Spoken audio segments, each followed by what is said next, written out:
Hey everyone. Hey everyone, another big new. Hey. Hey everyone, another big news day. More details emerging about Charlie Kirk's assassin. We have news about Sorry, you're watching me record. Hey guys. Big news day today. More details are emerging about Charlie Kirk's alleged assassin. We've also got wild theories coming out from people like Candace Owens about all of this. The UN called out Israel and its genocide yesterday. And then we have Kash Patel's Senate hearing, which was absolutely disastrous. So if you want to check it out, link is in my bio as always.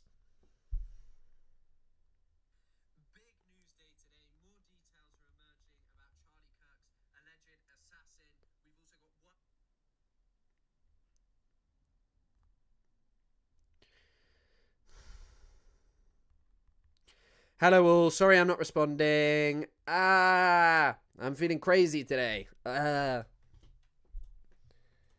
You know.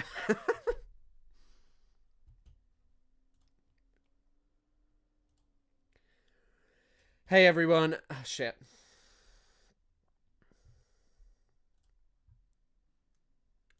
Sorry guys.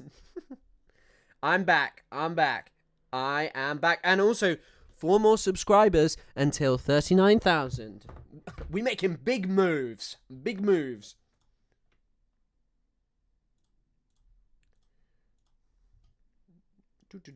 Right, I'll see what you're all saying now. Sorry, I've missed everything that you said.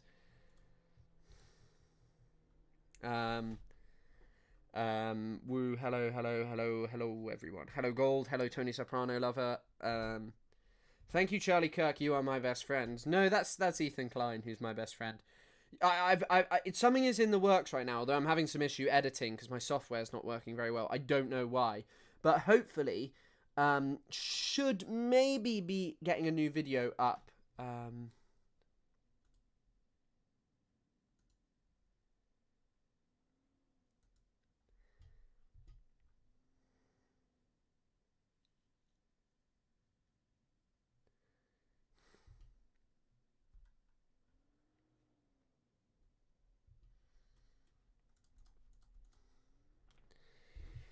Have you seen your videos on TikTok and just saw your live? Excellent points and very educational. You got yourself a new sub. Thank you. We're probably on the way to 39,000. When we hit 39,000, it's time to start wearing the Noam Chomsky, why have you never been straight about addiction? So, once we hit 39,000, that's going on. That is going on. Videos on Ethan Klein versus Hannah Einbinder, or Einbinder, I think would actually be her name in German. I don't know.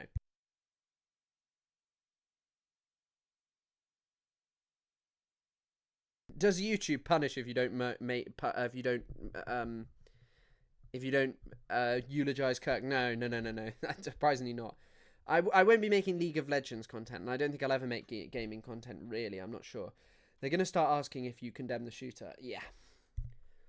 Hey everyone, I'm currently live on YouTube. Link is here as always. It's a crazy news day. We are covering more details emerging about the Charlie Kirk shooting. Crazy theories coming out from Candace Owens.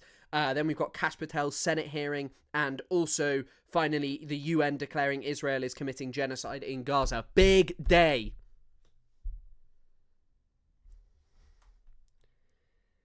Come to my place and we can work out. I got a power rack, Chris. Bro, when you get the cable machine, I'm straight over, but you got to get the cable machine in first. Let me see if I've hit 39,000 subscribers, and then I'll decide whether I'm wearing my cool vest.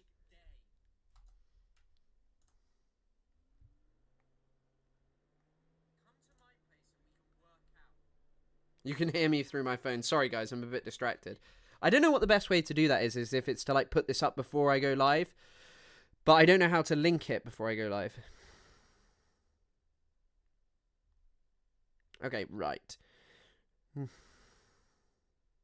Right, here we go.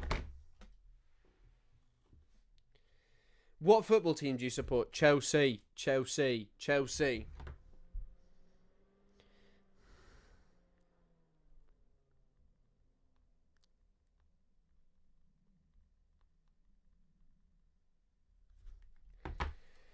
Right. There we go. There we go, there we go, there we go.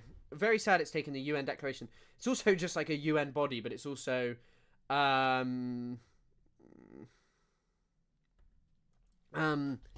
yeah, sorry, it's like a UN body, but I think I saw the BBC talking about it, and also I didn't have space in the damn title. Hey, look, you can tell. Oh, no. Oh, fucker. Hold on. Oh, shit.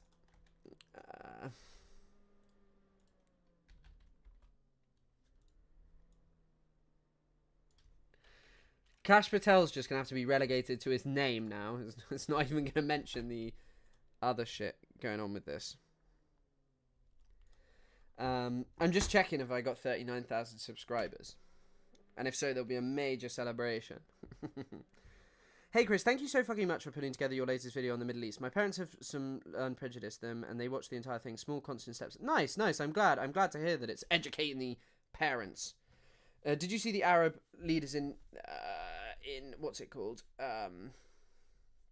Bro, I can't full stop the end. I cannot full stop the fucking end because I'm running out of... You know that video of Nepenthes? I'm just passing by to say Palestina Libra. Thank you, Ghetto Surfer. Cat Surfer. Okay, I've got 39,000. Hold on, I'll put on my cool Noam Chomsky vest.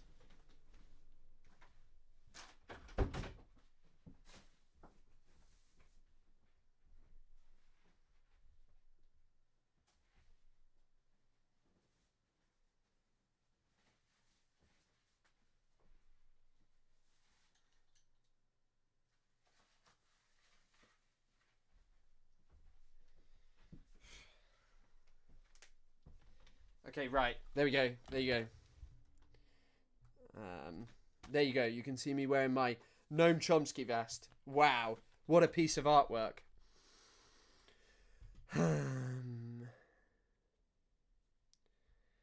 at 39k. Woo.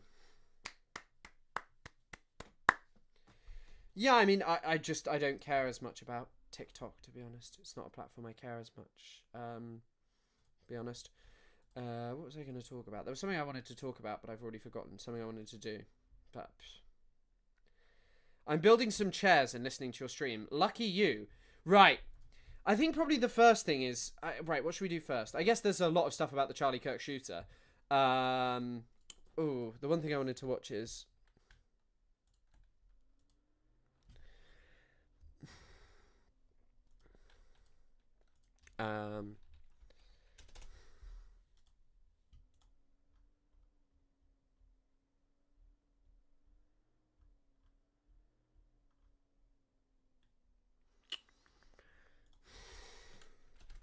This vest is actually way too small.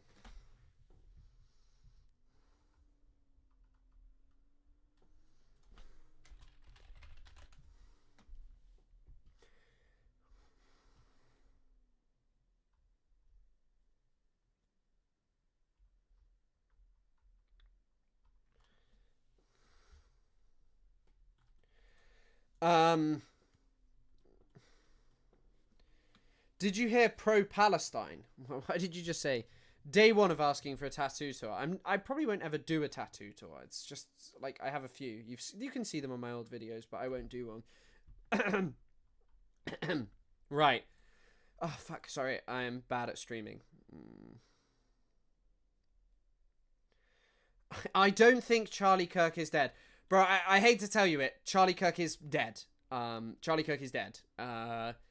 I don't know what in any world would make you think Charlie Kirk is not dead, because I hate to break it to you, Charlie Kirk is 100% dead. Like, dead as a he's gone the way of the dodo, I'm afraid, mate. I think, to be honest, I don't even know if I want to wear this vest, because it is, like, so tight. It is such a tight little vest. It is not pleasant. Trump in the UK. Oh, yeah. Hold on.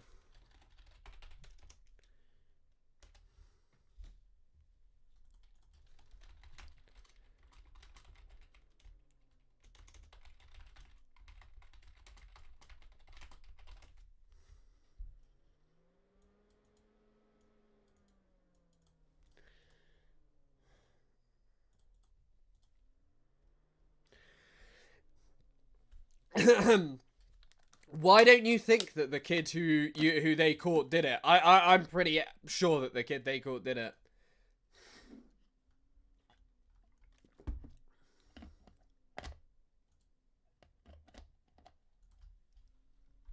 I guess Trump is in the UK. There were some crazy videos of him here. Just look at this one. Oh, hold on.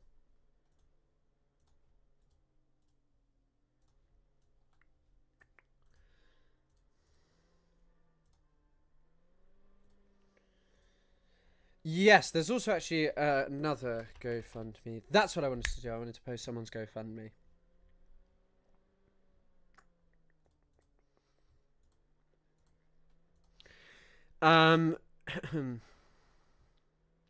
Someone who I've communicated with in Gaza, actually, I'll just talk about this quickly, called Kareem Yunus, who I've spoken to before and actually need to get back to about something.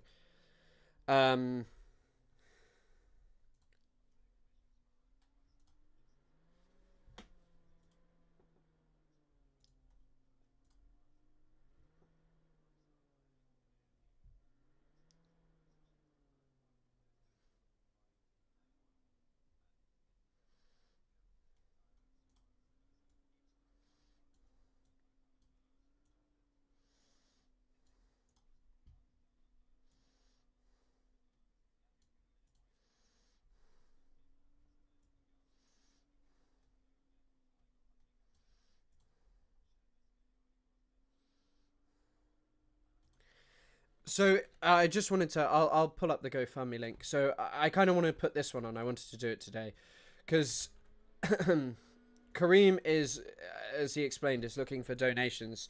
He was in Khan Yunis first. I'm not actually 100% sure where he is, but he's been posting about what's happening and his experience of the genocide. So I really wanted to post it, to be honest.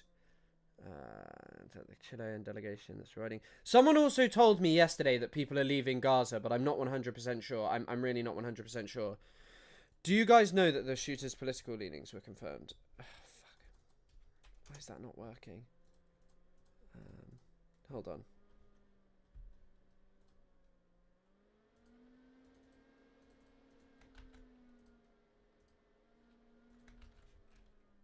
Why can't I comment the link?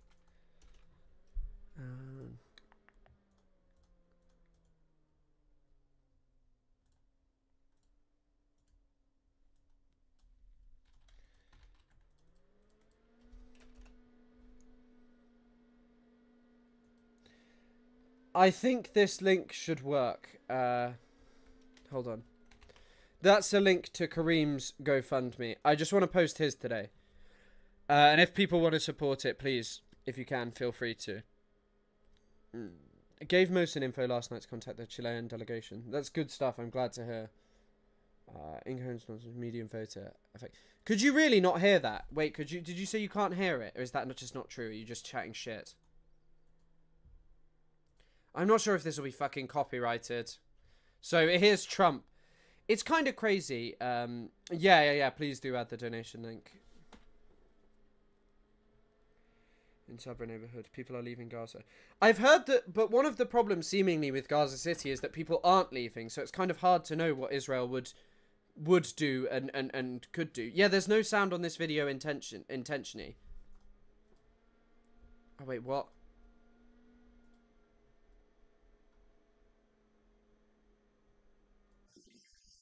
There we go. I fixed the sound. Oh shit.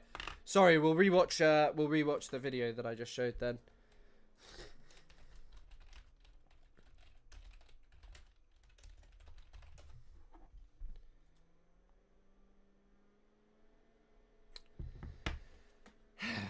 Update from Gaza. The occupation is far away from us, just 5 minutes walking. As you see, we are preparing our bags for leaving. The main problem was the truck. Trucks are very rare here and very expensive. We are searching for a truck for 3 days and we couldn't find anyone. And if they are available, they are 10 times more expensive. Each truck costs more than $100, $500. Just it? Of course not. Every tent costs $1,000 to $1,500. Now you can imagine. It is so crazy how much you pay for a shitty tent in Gaza right now. It's like unbelievable, and people are just like, yeah, they should go there. They airlifted 68 people, the Chileans. Why there is 500,000 people still in Gaza Strip. You can help my family with donating to my GoFundMe campaign, the link in the bio. Share this video, repost it, that will help a lot. An update from Gaza. Yeah, I for fuck's sake, Chris. What do you mean for fuck's sake? What's up? What's up? What is wrong? You just sent a video from the rally. Everyone's throwing around a beach ball with JD Vance's meme face on it. Is the donation link the TikTok one? Yeah, I think if you click it, it should work. Oh, fuck's sake, because it wouldn't let me post his actual link. Yeah. If you go to the link, sorry, it's a TikTok link, but you just say leave YouTube and that's it. It's 100% safe. I know it is. Put Chinese national anthem over it. Red Sun in the Sky is the Chinese national anthem. But yeah, kind of just watching this, you know, especially the week we've had in the UK where it was like, oh, Keir Starmer's in trouble for associating with pedophile Jeffrey Epstein friend, pedophile friend of Jeffrey Epstein, you know, fucking Peter Mandelson, and now you just see Trump, pedophile friend of Jeffrey Epstein here. It's amazing. It's amazing that this stuff is still going on. That someone who's an alleged pedophile friend of Jeffrey Epstein, confirmed pedophile, who spoke about Jeffrey Epstein liking younger women many years ago. Like, you know. Oh, and also, there's such a libbed out position of just being like, oh, God. I mean, just on this topic, we will cover it later, but I just want to show this now, because I've just seen this. Does Donald Trump appear anywhere in the Epstein files? I'm sorry, could you say that again? It's not a complicated question. Does Donald Trump appear anywhere in the Epstein files? I didn't say it was a complicated question. I just didn't hear you, so my apologies. We have released where President Trump's name's in the Epstein files and everybody else, and all credible information that we are legally allowed to release has been released. All right, so let's go through that. You're referring to court orders that prohibit you from releasing grand jury testimony under Rule 6E. Is that what you're referring to when you say as the law allows? That's a piece of it. Really? What other evidence do those three court orders you cited prohibit from being released? Information that was collected pursuant to those search warrants that were limited in fashion. Wrong. That's not what the court order says, and that's not under 6E. And you're talking, and I said that's 6E, and I said there was others, and I'm answering that there are sealed court order. DEI FBI. Yeah, the FBI's gone woke. They've hired Kash Patel for woke reasons. You know what? Maybe Charlie Kirk was onto something when he was talking about incompetent people being hired to their positions. They hired this guy because he's the protected characteristic of being a moron, and he's not very good at his job. Documents, there are protective orders. They are unsealed as part of discovery given to Ghislaine Maxwell. They are no longer sealed. That's just not true. We can argue about it all you want. Okay, well, you agree that there are... So your testimony here is that the reason why you are not releasing all of the videos that you have acknowledged, there are so many, and that the FBI spent thousands of hours of reviewing, the photographs, all of the photographs that you have. You're saying that you're not releasing those because there's a court order requiring them to be sealed? Is that your testimony? Never said that about the videos. On the totality of the videos, of the thousands of images that were seized. Do you think, are all the people here just like auditing how badly he's doing? Pursuant to the search warrants executed at the time, the overwhelming majority of that video is pornographic material that was downloaded from the internet and child sexual abuse material. We will never release that. Well, as you should not release the victims. But if there are videos that relate to others who Epstein trafficked to, such as maybe Prince Andrew, or photographs, that... Bro, I want to see the Prince Andrew puppet. One of the craziest Epstein stories that you don't hear about much is Prince Andrew apparently had a puppet of himself that he would like use to touch women's breasts. You have total control. I've got to see that shit. To release. Yes, and if it exists... And so why haven't you released it? Why are you supposing that that is a fact when in fact it is false? Didn't he build his entire career being like an Epstein truther and is now just like, no, there's no Epstein stuff. It's so ridiculous. Nonsense. Yeah, exactly. Exactly. Hi, Chris. Hope all is well. It was really great seeing you at the Tommy Robinson rally the other day. You really showed those migrants who's boss. Well, yes, it was good to see you there as well. What a great time. Yeah. Trump was just flicking through Epstein's birthday book on the train, just shaking his head like crying about it. It's so gross that they use these dumb talking points. Because the truth about it all is that, like, they know. Donald Trump, like, you don't need anything to be released. We all know that Trump's in the fucking birthday book. Like, sorry, the Epstein books. Like, we all know that that Trump is, like, a key associate of Epstein's, or was at least for a point of his life. Like, it's no fucking secret.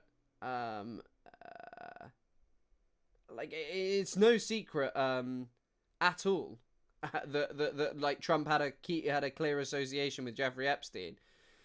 But, you know, people aren't willing to confront it. Usman Adnan, hello, hi. Kash is in the files. I doubt Kash is in the files.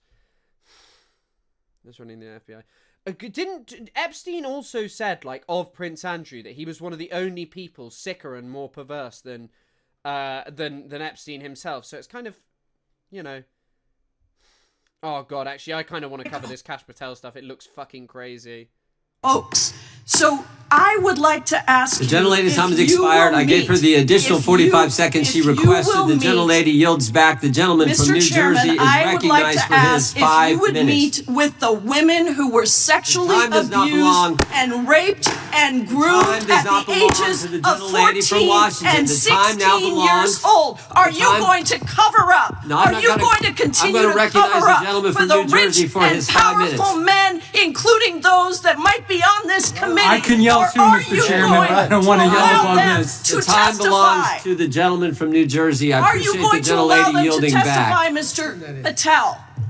Go ahead. Will you allow them to testify to you, Mr. Patel? Mr. Patel, thank you for being here. Bro, what else would he be doing? Like running the FBI horrendously with Dan Bongingo?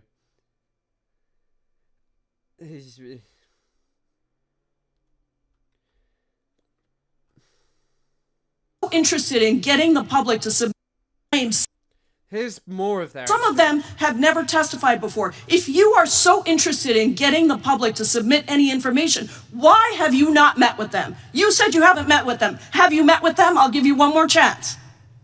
My job as the FBI director is to invite all investigative leads. Is the answer yes or no to whether or not you met with these women who were sexually abused and raped? Any insinuation by you or any people on your side that I am not manhunting child predators and sex traffickers, just look at the stats. And you talk about cover-ups, man. Mr. Chairman, Sarah, thank you for the 5 memberships. Mr. Patel, indeed. Talk about cover-ups. And I will take as much time as I want. Where were you during the Obama and Biden administrations when these so-called cover-ups were going on? Bro, the cover-up happened during the Trump administration. Trump arrested Jeffrey Epstein. It's crazy. Why did anyone in those administrations talk to any of these purported witnesses? I have some regular order, every single person to provide credible information. Time belongs to the gentlelady from Washington. And I'm going to take another couple of minutes. When you accuse the witness of something, he's allowed to respond. That's how it works. Listen, he didn't even, excuse me, Mr. Chairman, you have always been fair. But this is not fair. And you will get no, this is my time, and he said that the witnesses were not credible. Seconds of time. I'm going to. He said, oh, Jesus. Get an additional minute of time because that's how much time he took. You won't get a minute. You'll get some seconds. What we think is under 5 minutes. You don't get to demand how much time you get. That's not. Yeah, big shout out to Sarah. Big shout out to everyone. Big shout out to all the mods, everyone who watches and supports. It's greatly appreciated.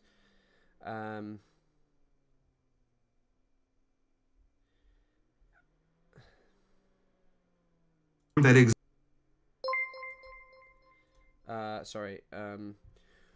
Well, where was Obama? What was he doing? Yeah, 100%. Did Obama fly the plane into? I mean, this is probably the kind of time that exists. Attorney General Pam Bondi confirmed earlier this year that it exists. I just want to ask you a simple question: is Prince Andrew on Epstein's client list? The material related to Prince Andrew has been made public. Is Prince Andrew on the client list? We have released the index of names. Bro, this... Do you remember when he went on Joe Rogan and he was like, no, Epstein definitely didn't, wasn't targeted. No, Epstein definitely killed himself. That were in Jeffrey Epstein's. Is Donald Trump on Epstein's client list? The index has been released, and the index will speak for itself. So I'm just going to say, America is a huge red flag. The FBI director could not answer whether Donald Trump was on Epstein's Gentleman's time client has list. expired. I You're yield now back. recognized as the gentleman from Virginia. Who is this Mr. Jordan guy? The King of Jordan?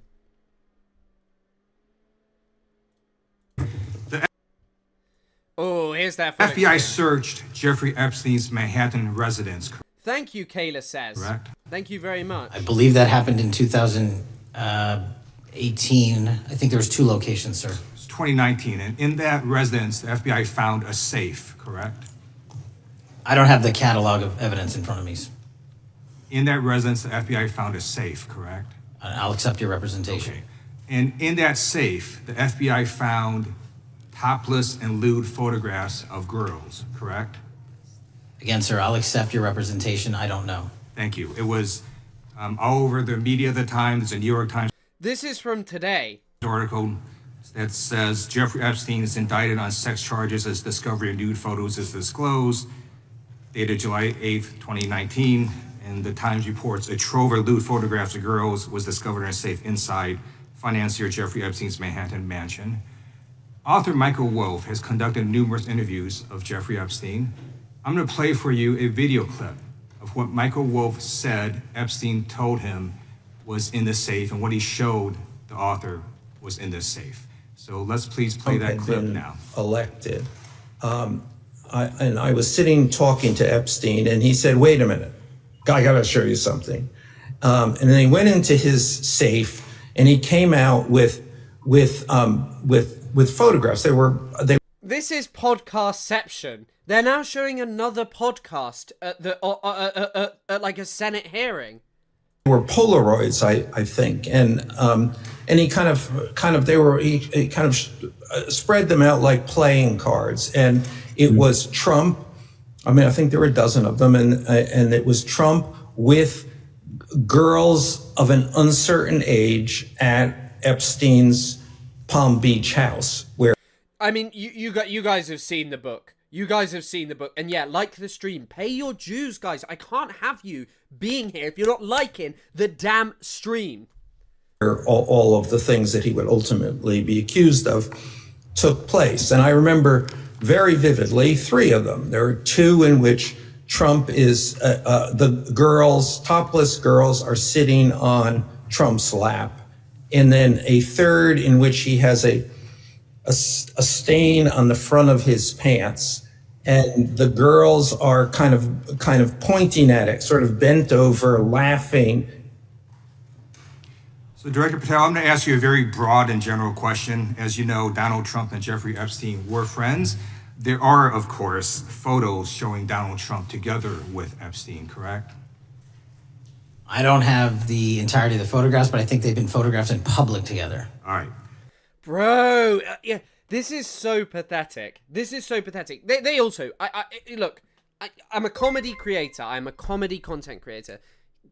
Trump whacked Jeffrey Epstein because Jeffrey Epstein had shit on Trump. I don't even necessarily believe like the whole, oh, he was like controlling world politics, because if you look at the emails with Ehud Barak, Jeffrey Epstein is trying to get himself, like ingratiate himself with security related companies, AI, tech, surveillance to get himself back to prominence. But what I do categorically believe about Jeffrey Epstein, in my own personal opinion, and as not a journalist, as an online content creator who says jokes and has fun with his audience, who's a comedian, Donald Trump's administration had had Epstein whacked.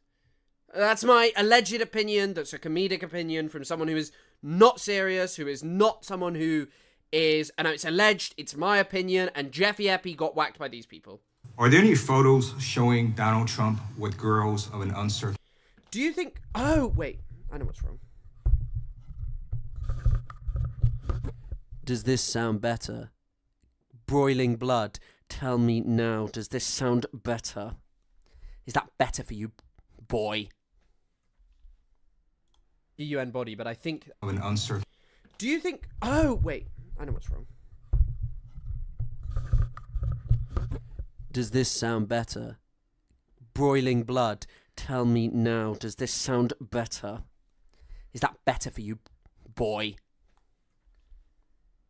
UN body, but I think that this should actually be better. I don't actually know. I'm not actually 100% sure. Age? No, How do you know that?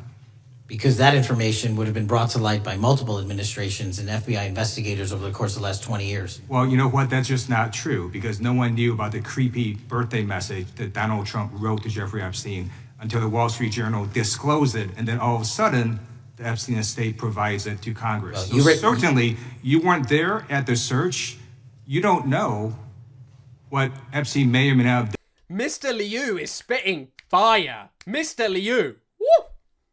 Done with those Yeah, sorry, I apologize, and I will not use the term slut because I've actually gone super woke. photographs even prior to the search. Maybe someone has it. Maybe the Epstein estate has it. You raise a Maybe the Epstein estate has it, bro. The truth is Donald Trump is just deeply, deeply, deeply involved with this.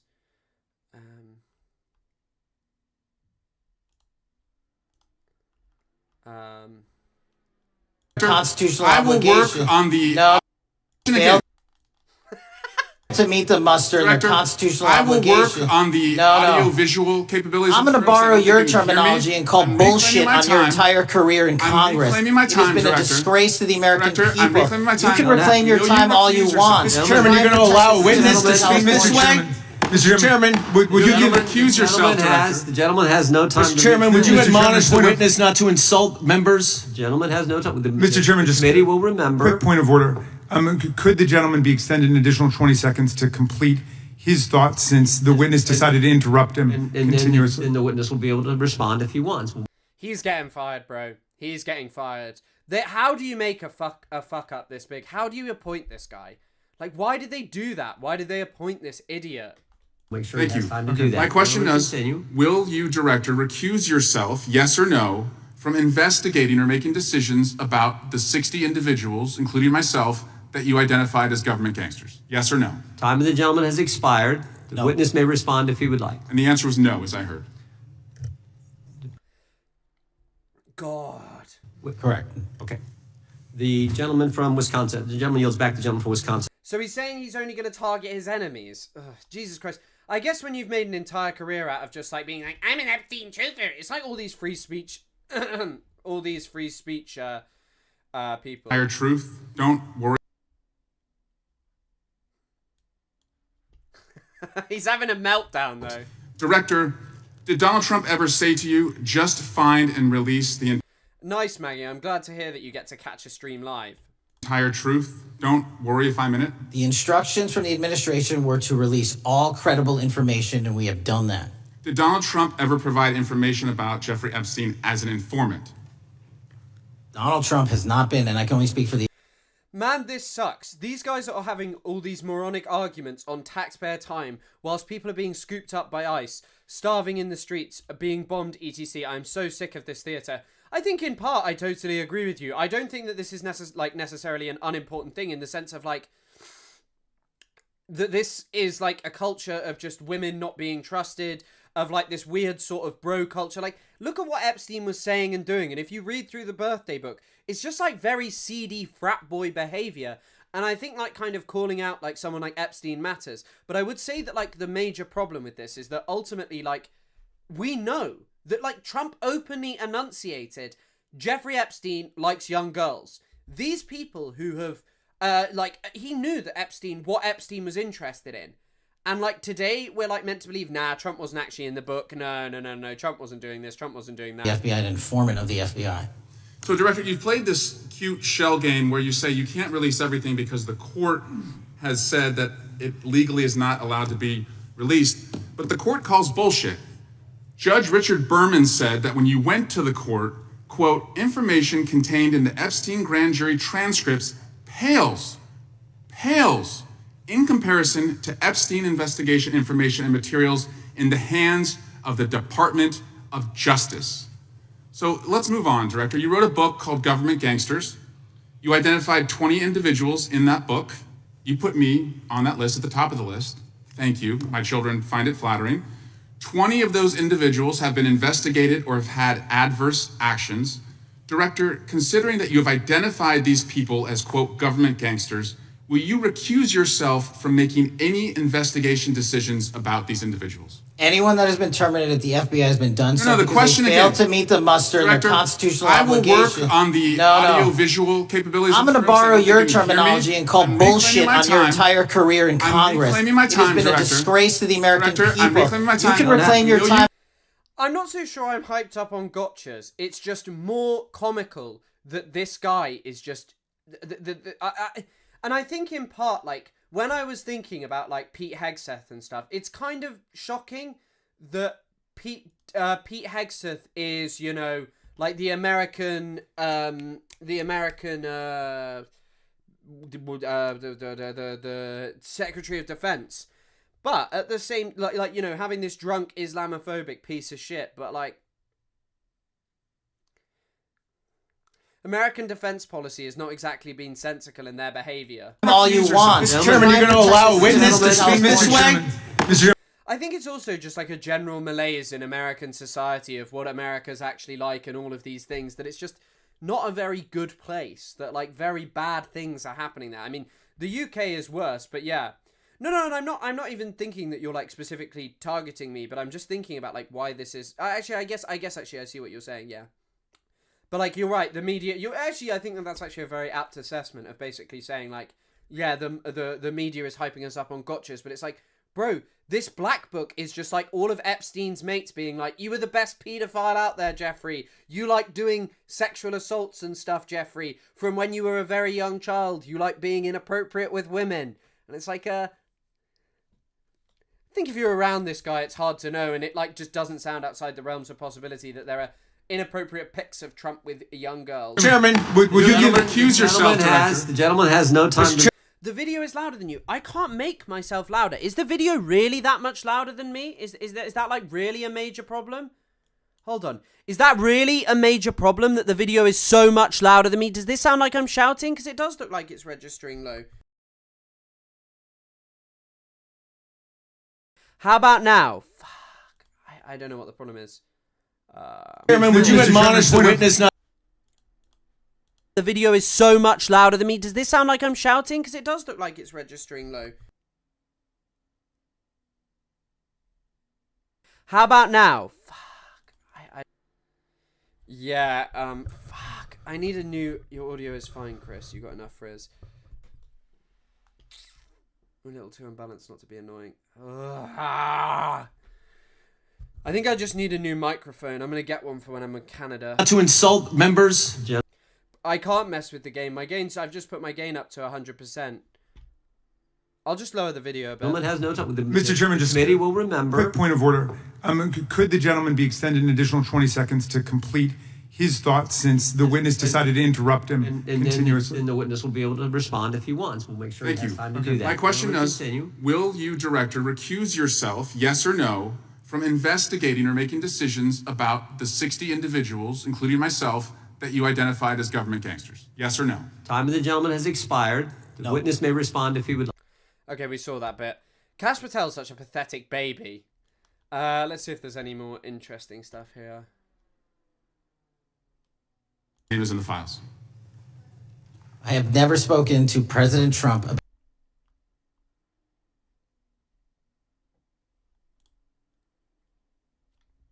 Trump's name Oh my God. appears in the files. So you said you don't know the number of times Trump's name appears in the files, so it could at least be 1,000 times. Is that right?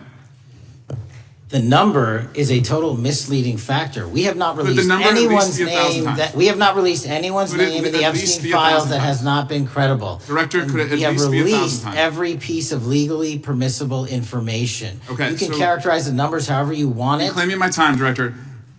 It sounds like if you don't know the number, it could at least be 1,000 times. Yeah, and I don't know why. You're right. Like, my mic just doesn't seem to be registering very loud today, and I don't know why that would be.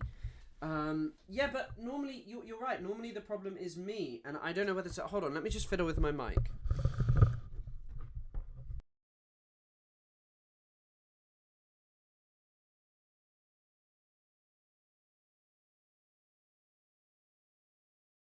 King.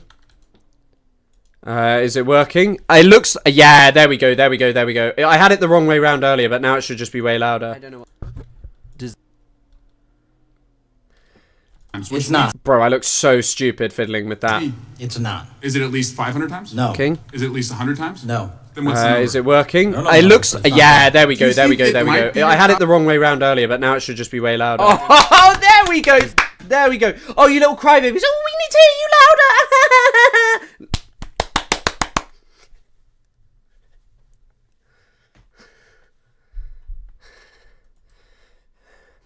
I'm getting pumped up because of the way that you treat me on this fucking call. Oh, Chris, make your volume louder. Chris, stream. Chris, do this. Chris, do that.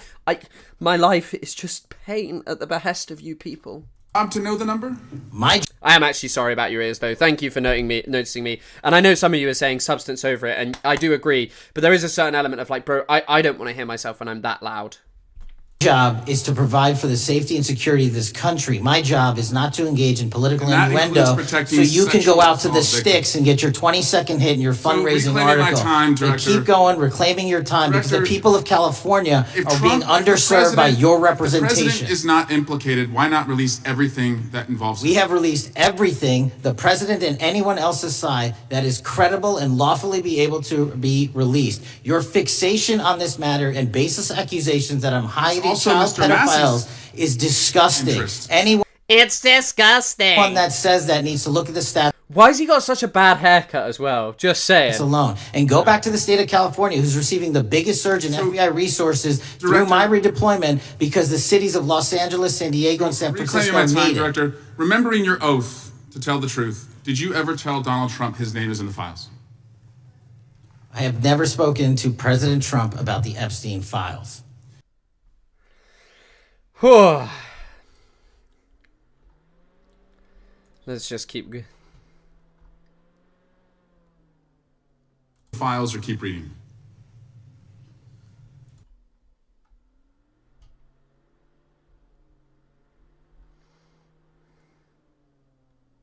Senate hearing yesterday.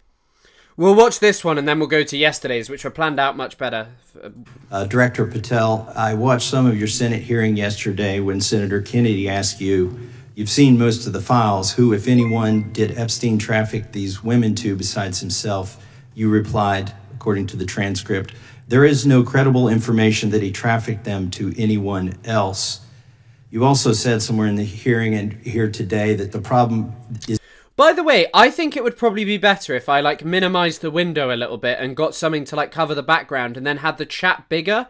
Is that what people do, like, generally? This is going to look so stupid for a second. Hold on. But don't laugh. I'm young and I'm trying to learn. Is that the case files are constrained by limited search warrants from 2006 to 2007 and that the non-prosecution agreement hamstrung future investigations. Those constraints only apply to the Southern District of Florida. They do not apply to the Southern District of New York, the location of the 2019 sex trafficking indictment, which produced many things, including a series of FD 302 documents. According to victims who cooperated with the FBI in that investigation, these documents in FBI possession, your possession, detail at least 20 men, including Mr. Jess Staley, CEO of Barclays Bank, who Jeffrey Epstein trafficked victims to, victims including minors, such as Virginia Roberts Giuffre, may she rest in peace. That list also includes at least 19... All of these girls have just been, women have just been vindicated by, like, the information that came out. And, like, Virginia Giuffre is, like, one of the only reasons that we know about Jeffrey Epstein and what he was doing, because she was one of the first people to come forward and talk about him. Just crazy, you know.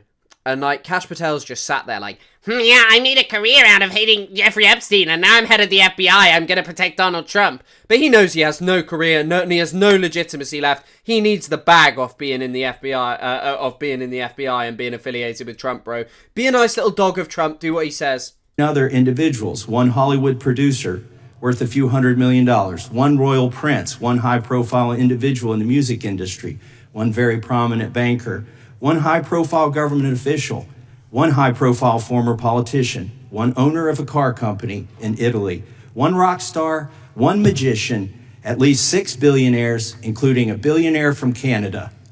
We know these people exist. Canadians in the chat, you've got a lot of talking to do, and not calling me a growing boy. In the FBI files, the files that you control.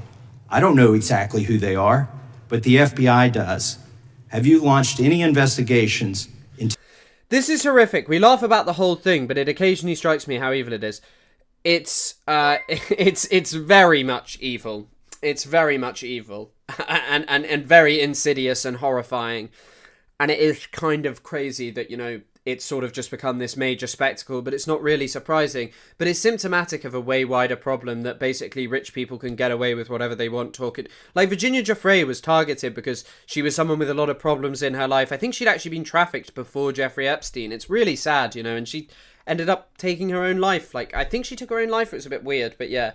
I don't think she was assassinated, but like, I'm not sure, because she had like a car crash and then she was like, I'm gonna die, I have liver failure or something to that effect. Not 100% sure. Would have to confirm that. Brother, are you pro-gun? Put some sleeves on. No, refuse to. I refuse to put my sleeves on. You do need a sign language translator though. Yes. People need the goddamn sign. I need someone to show you what I mean by this. To any of these people, and have you seen these 302 documents? Sir, I have asked my FBI... Sir, I build a career out of... What, like... bro, I don't know who Kash Patel is. I'm terminally online, but not enough to know who Kash Patel actually is. He's so weird. He's so strange looking. 2024, who dismissed Ray as FBI, nominate Patel as his replacement. Kashyap Pramod Patel was born on February 25th, 1980. Woo! He is the son of Pramod Patel, a Ugandan of Gujarati Indian descent, who was among those who faced ethnic persecution and were expelled by Ugandan dictator Idi Amin. Patel attended, and in his senior year quote was, "Racism is man's gravest threat, the maximum of hatred for a minimum reason," by Jewish theologian Abraham Joshua Heschel. Patel worked as a caddy at the Garden Center, and now he's just someone who covers up for Donald Trump. Where's his like a podcast? Described Patel as a fixture on right-wing talk shows and podcasts, including Stu Peters from 2021. Patel was the host of Cash's Corner. Yes, I don't know if his father's Gujarati. Agents to review the entirety of the Epstein files and bring forth any credible information. And we're working with Congress not only to divulge that information and produce it to you, but any investigations that arise from any credible investigation will be brought. There have been no new materials brought to me launching a new indictment. So is the loophole here? One would think a book where Donald Trump spoke about secret sharing with Jeffrey Epstein when he's publicly said, you know, about when he's publicly spoken about how Jeffrey Epstein liked him young. That might be something worth indicting someone over. Or is it your assertion that these victims aren't credible, that the 302s maybe didn't produce credible statements that rise to a probable cause? It's not my assertion, sir. It's the assertion of two different United States attorneys' offices from 3 separate administrations who investigated those same materials in lifetime. Are the 302 documents in the FBI's possession? They reviewed all that, yes, sir. And it's also just kind of indicative of what the problem of what Trump does. They could have at least put someone who was more competent at, you know, lying in, but yeah. And so have you reviewed those 302 documents where the victims name the people who victimized them? If I personally know, but the FBI has. So how can you sit here and in front of the Senate and say there are no names? I said I named one today. I said We are not in the practice at the Department of Justice, FBI, of releasing victims' names. That is not what we do. We are also not in the habit of releasing incredible information. That's not what we do. But multiple authorities have looked at the entirety of what we have. Okay, I got to move on here. Were you present?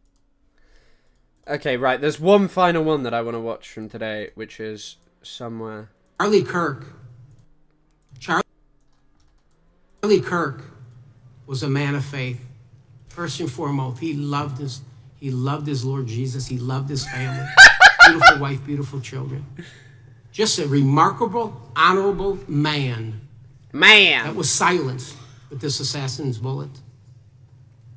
I would say if Charlie Kirk lived in the biblical times, he'd have been the 13th disciple.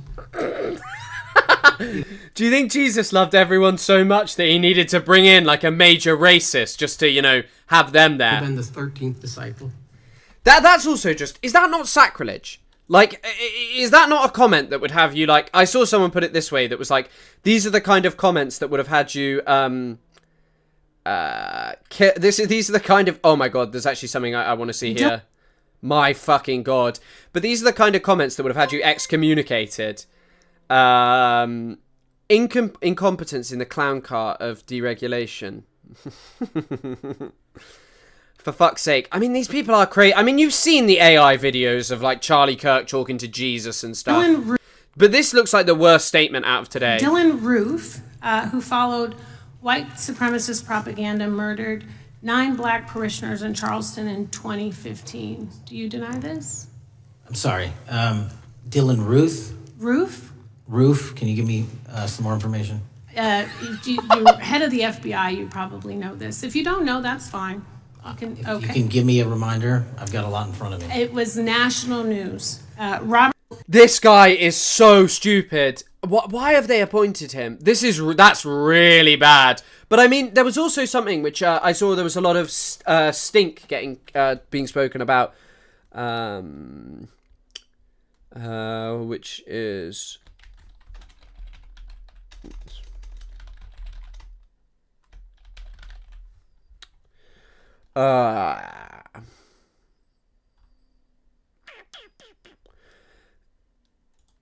The Department of Justice, for the Lord bless with such a tiny face. Yes, they would have kept him in because the Lord gave him the smallest face.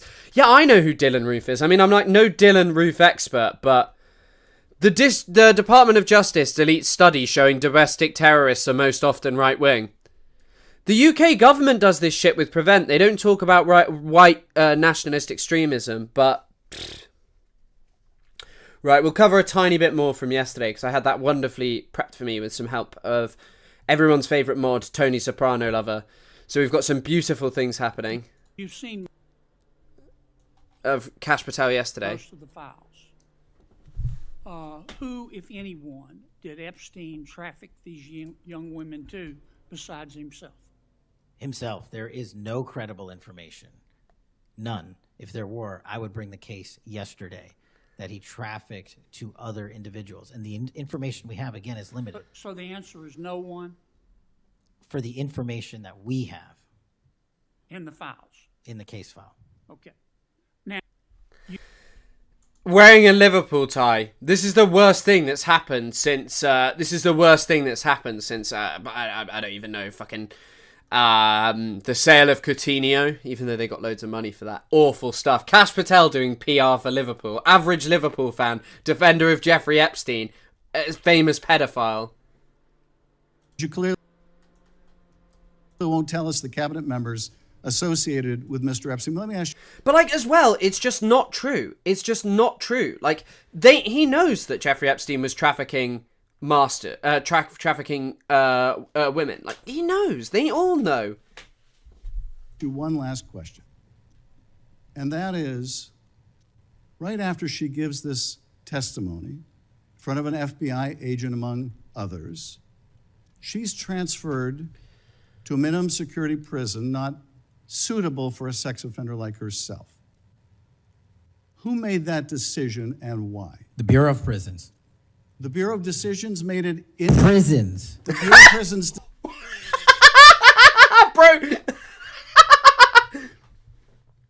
Bro's having a crash out.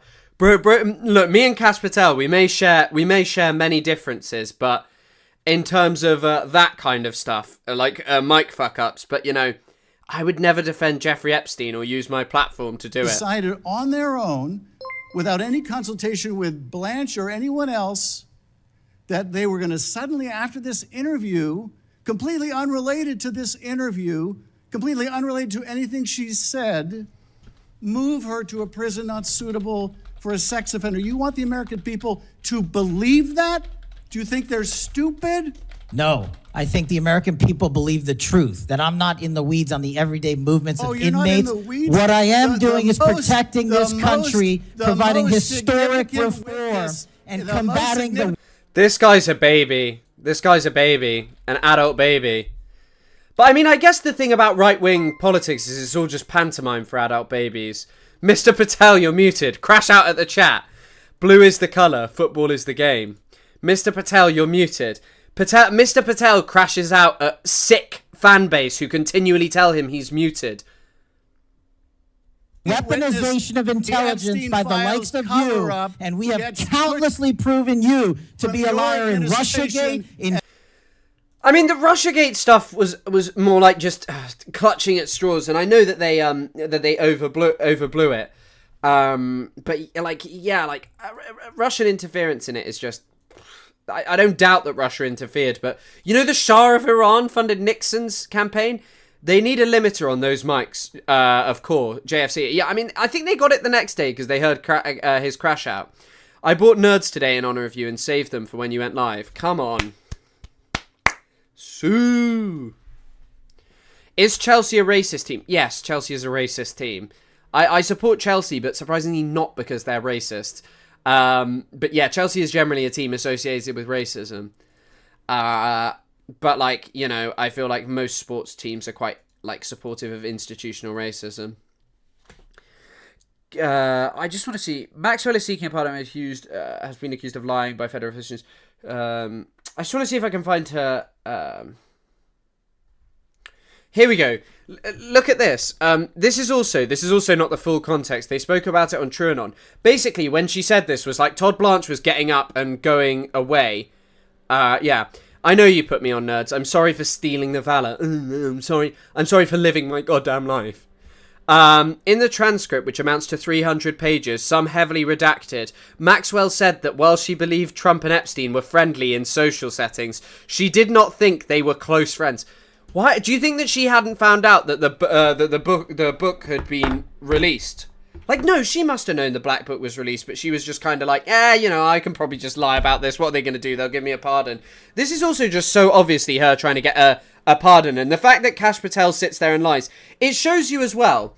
The right-wing grift is real because you get paid so much money from hopping on this. Like, let's be frank here. Talking about Palestine, bro, you don't get paid, like, insane money. But if you're there, like, bro, buy my supplements. Oh, I need your money to fight this war on, like, free speech. And I could probably sell myself on a similar thing, being like, guys, I need your money to help me deal with the government attacking me. But frankly, like, I'm just like, yo, if you want to donate, fine. If you want to just watch, I'm not trying to become a millionaire. But someone like this, who shows that they have no morals, the second they're offered a crumb of power, they're like, yeah, I'll do that. I'd do that.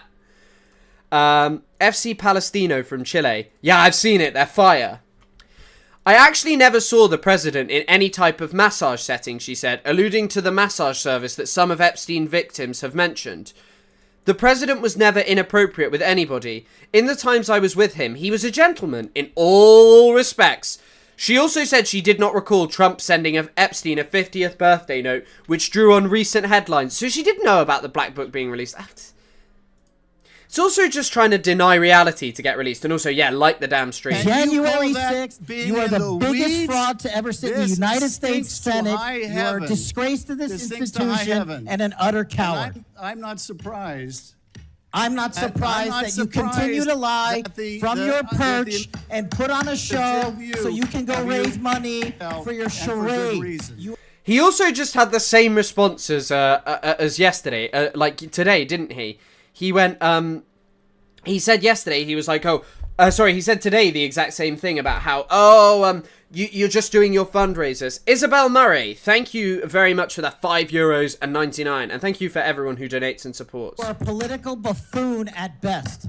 Well, you can take an internet troll. Take it to the bank that the FBI is protecting this country and the state and citizens of the California. We are bringing historic reform. Point of order. But all you care about is a child sex predator that was prosecuted by a prior administration, and the Obama Justice Department and the Biden Justice Department did squat. And what did President Trump do? Bring new charges courageously. And what have we done? Chairman, you said take I'm the control most of this transparent situation. FBI director in history. 33,000 pages of information to you. I challenge you to say anything credibly to the truth. Go ahead and... Bro, we literally know, we know publicly that Donald Trump said publicly, Epstein likes them young. run to the cameras where you want to go now. Both of you be quiet. Both of you be quiet. Some old bloke just going, oh, be quiet. Before I go. And yeah, like, maybe he is an internet troll, but he's certainly not doing the slurs no more.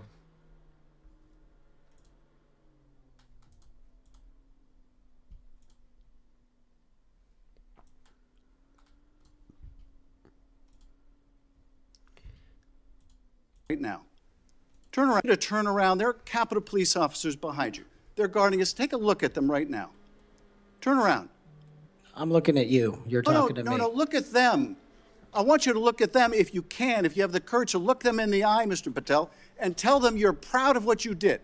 Tell them you're proud that you raised money off of people that assaulted their colleagues, that pepper sprayed them, that beat them with poles. Tell them you're proud of what you did, Mr. Patel. They're right there. They're guarding you today. Tell them how proud you are. That's an abject lie, and you know it. I've never... That's an abject lie, and you know it. Bro, this guy is such a little worm. Never, ever accepted violence against law enforcement. It's also so funny, because, you know, just talking about political violence.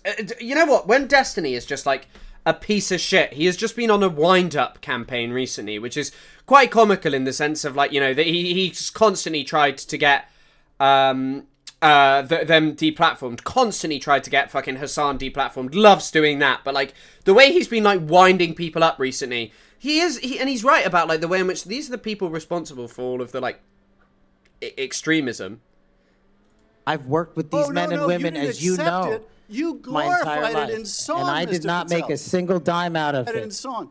Well, let me. How about you ask them if I have their backs, and let's see about that answer. Let me ask you this, Mr. Patel. Let me ask you this: if an FBI director promoted a song of people who sprayed pepper spray in the face of an FBI agent, would you say they were fit to be director? Mr. Schiff? Yes or no? Would they be fit to be director? I am fit to be the director of the FBI. If you were the FBI director and you promoted a song with someone who beat an FBI agent with a pole, would you say you were fit to be FBI director? Mr. Schiff, I am fit to be FBI director based on my 16 years in government service. And yet you did all these things, Mr. Patel. You can say, oh, I support law enforcement, I decry violence against law enforcement. You can say all that. It's what you did, Mr. Patel, that matters. It's what you did that matters. Oh shit, I'm stuck on full screen. Nope, we're not watching whatever the fuck that is. Right, I think that may be the last thing. Oh, the girls are fighting. Oh, I'm hearing the girls are fighting, allegedly, in this final one. This is the last one we're going to watch. I'm sorry, it's kind of messed up the schedule, but I couldn't help myself. Trump and not the Constitution of the United States of America. Because as much as you supplicate yourself to the will of Donald Trump and not the Constitution of the United States of America, Donald Trump has shown us in his first term and in this term, he is not loyal to people like you. He will cut you loose. This may be the last time I have a hearing with you because I don't think you're long for your job. But I'm going to tell you this. I think he's a long man. I pray for you. I pray for you that you can step up and defend your oath, defend the Constitution, and do a much better job of defending this country. Thank you, Mr. Chairman. Do you want to say anything? Yes, sir. That rant of false information does not bring this country together. If you want to work on bringing this country, it's my time, not yours. My God.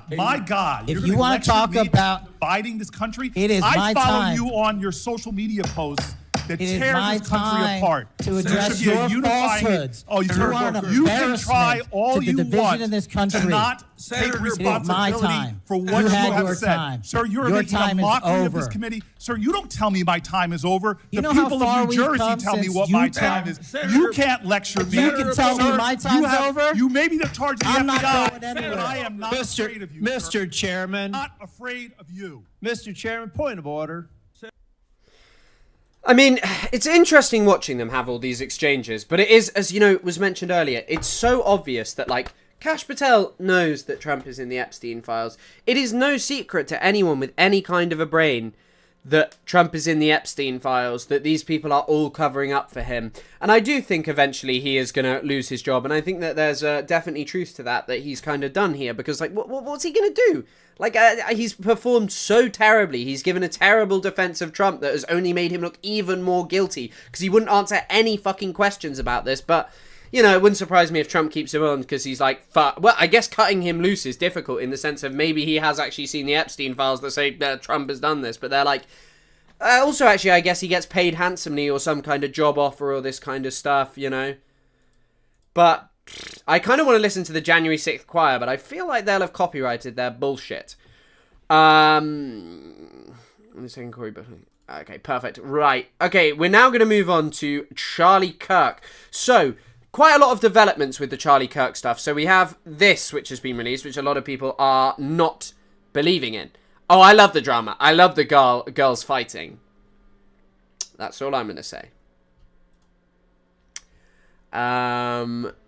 My roommate is not right-wing. He hates Trump, but he's just over 60 and doesn't follow politics. I feel like a lot of people don't really follow politics. A lot of people, and the problem is that they want a return to normalcy, but the problem is that there is no such thing as normalcy for so much shit in the world.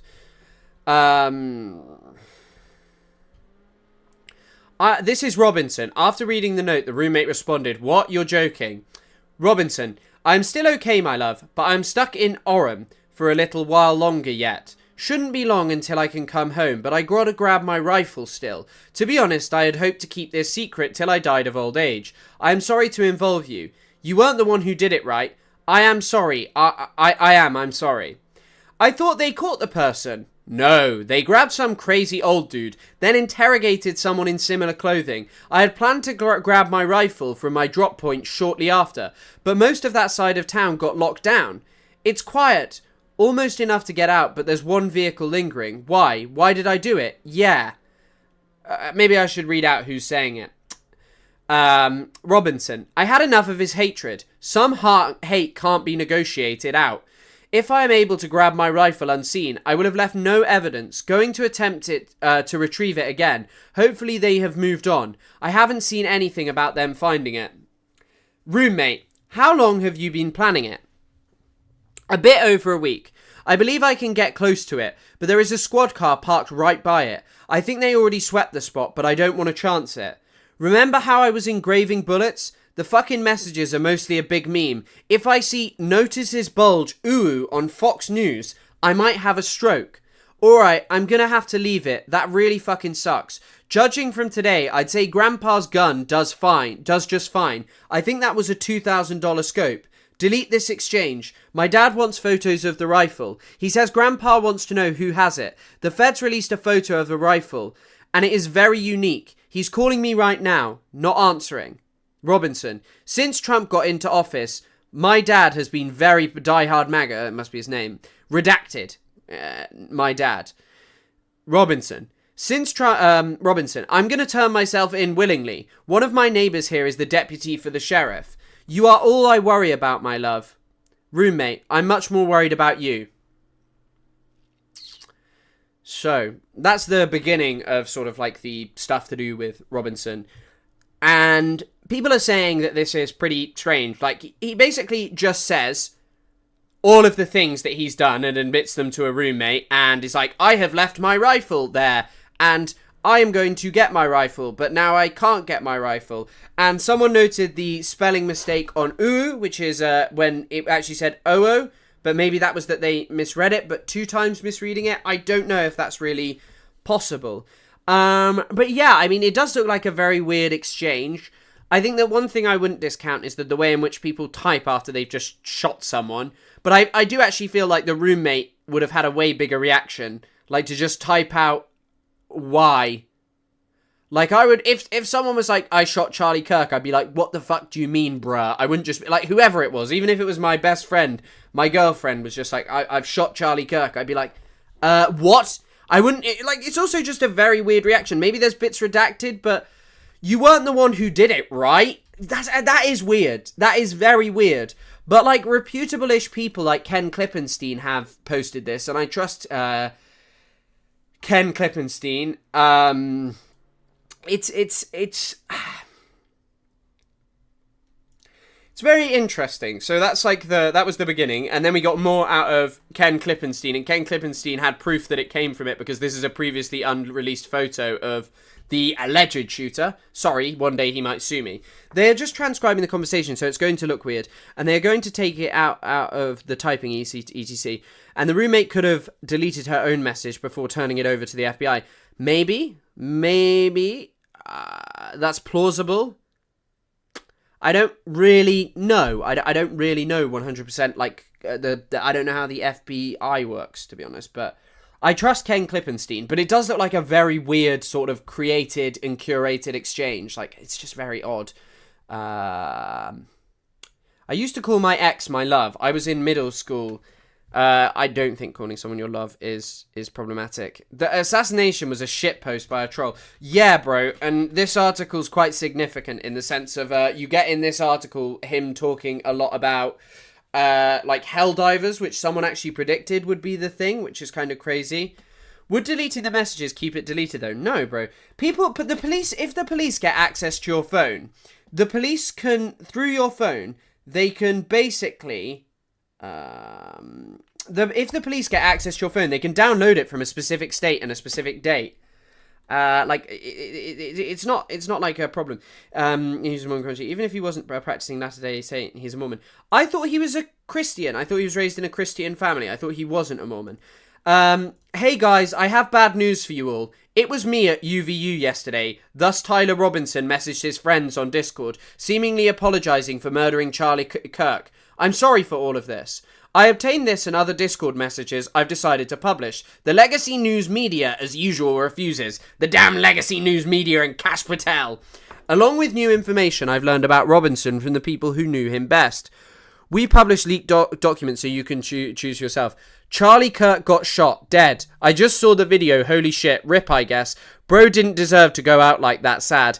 Zealous Monkey 55095 is Tyler Robinson's alleged username. Hey guys, I have bad news for you all. It was me at UVU yesterday. Bad news. This is double bad news. It's on 9/11. Bro.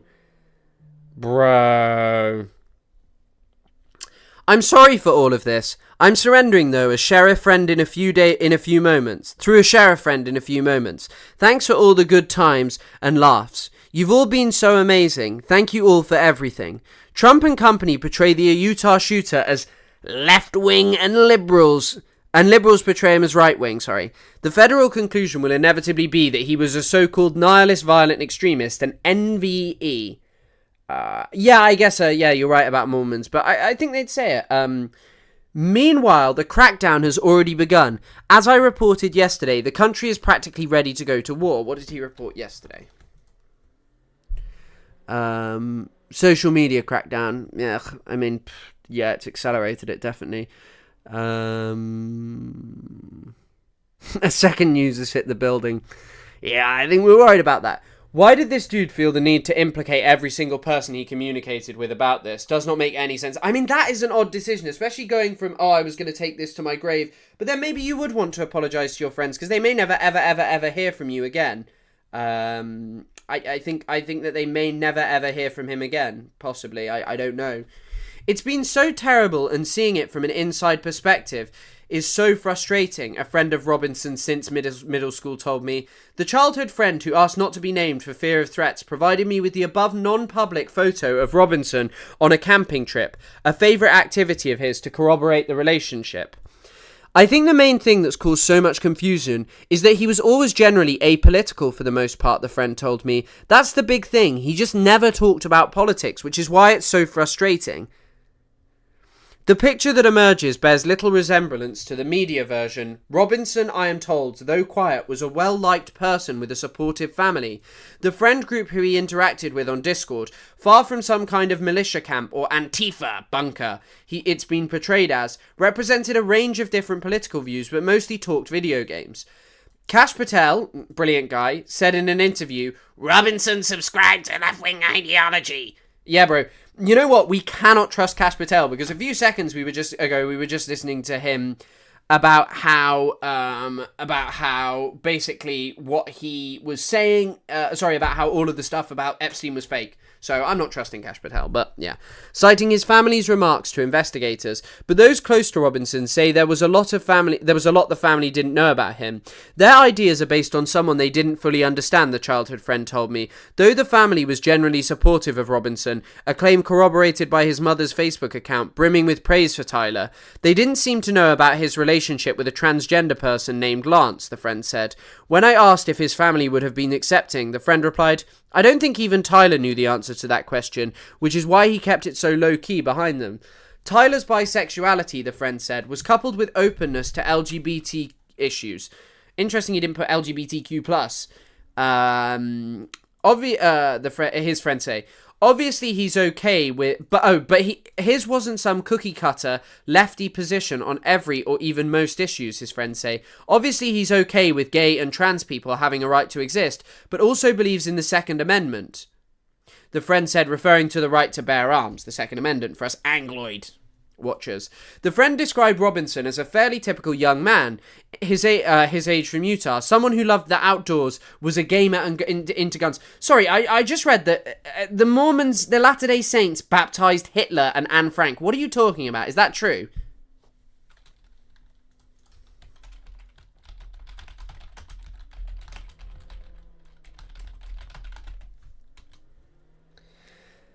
Yes, Adolf Hitler was posthumously baptized by the Church of the Latter-day Saints, a practice the church allows for deceased individuals to accept or reject after death. My God. Wow.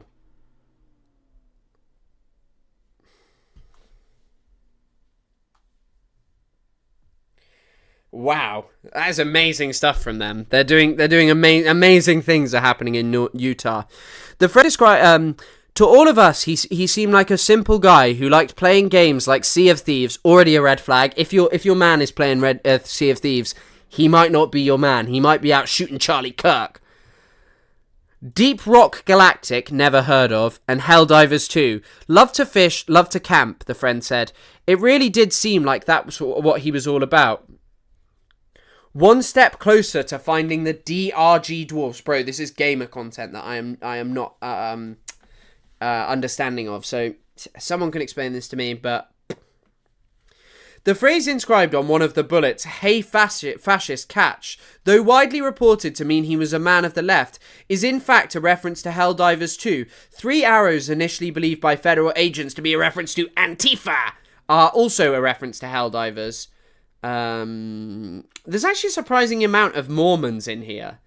There's this thing called baptism by proxy, where they do the baptism on behalf of dead people. You're eligible to do them once you're 12 and able to enter the temple. I did a few as a Mormon. Wow. So what, do you get baptized for like someone who's died? Like, do you baptize someone like sick, like Karl Marx or maybe even Charlie Kirk? Will Charlie Kirk be baptized?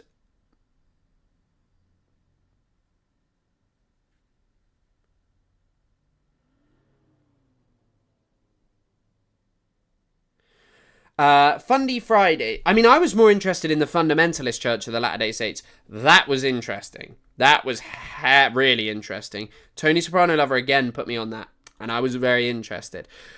Private discourses shared with me by a friend of Robinson's confirmed that he wasn't some political martyr.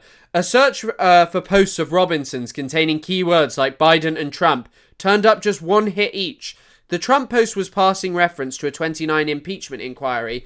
The Biden one came on the day of the 2020 election, where he provided an update to another friend about the status of the voter count. It does feel like they're just looking for leftist symbolism so they can attack all leftists and blame all leftists. Yeah, bro, even if the shooter is an extremist, if they identify as trans, it doesn't matter, like, what they actually believe. If they have an association with anyone who's trans, bro, they were a trans evil, radical, evil guy. And it's like, Charlie Kirk showed so much hate towards trans people. And already trans people are so marginalised, and so many trans people end up targeting themselves with extremist violence. And I suppose in many ways this was violence turned outwards on someone else's behalf who didn't want him to necessarily do it. But, you know, it was like a thing of, like, basically, like, I'm not saying Charlie Kirk, you know, I'm not saying this is like... Well, no, what I am saying is that, like, all of this hatred and vitriol towards trans people, like, some of the stuff Charlie Kirk said is so deplorable.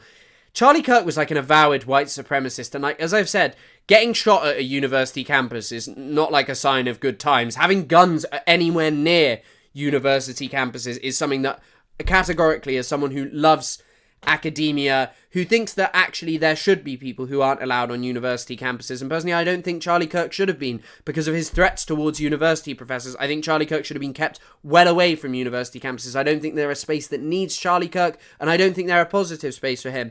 But simultaneously, I also just think it is worth noting that any of us who care about academia know that a shooting on a university campus is really, really terrible. And I think what I'm trying to say is that, like all of this violence and vitriol towards trans people, mostly it's turned inwards towards a self-destructive like violence on themselves. But in the context of this, it was someone who turned that violence outwards, and as I say, perhaps on the behalf of someone else, or perhaps on their own behalf of being someone who, well, I suppose it's on their own behalf in the sense of, like, they dated a trans person and probably cared very deeply about trans people and their issues. And whilst they may have been, you know, someone who was generally a little Republican and generally a bit of this and a bit of that, like, at the same time, simultaneously, they were someone who just cared about this issue and found Charlie Kirk to be absolutely abhorrent. Imagine this happened during his debate with Hassan. Yeah, that'd be crazy, bro. But it feels more likely, and, like, actually, that would just be insane.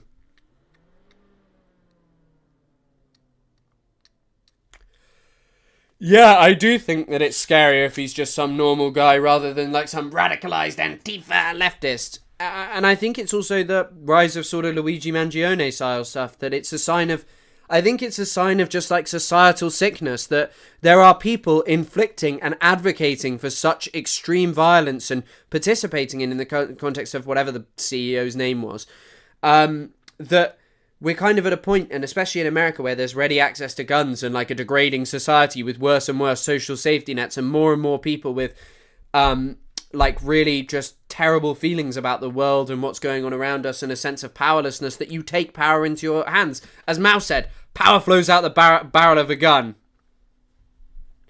Le vrai pouvoir au bout de fusil, I think is how you say it in French. The true...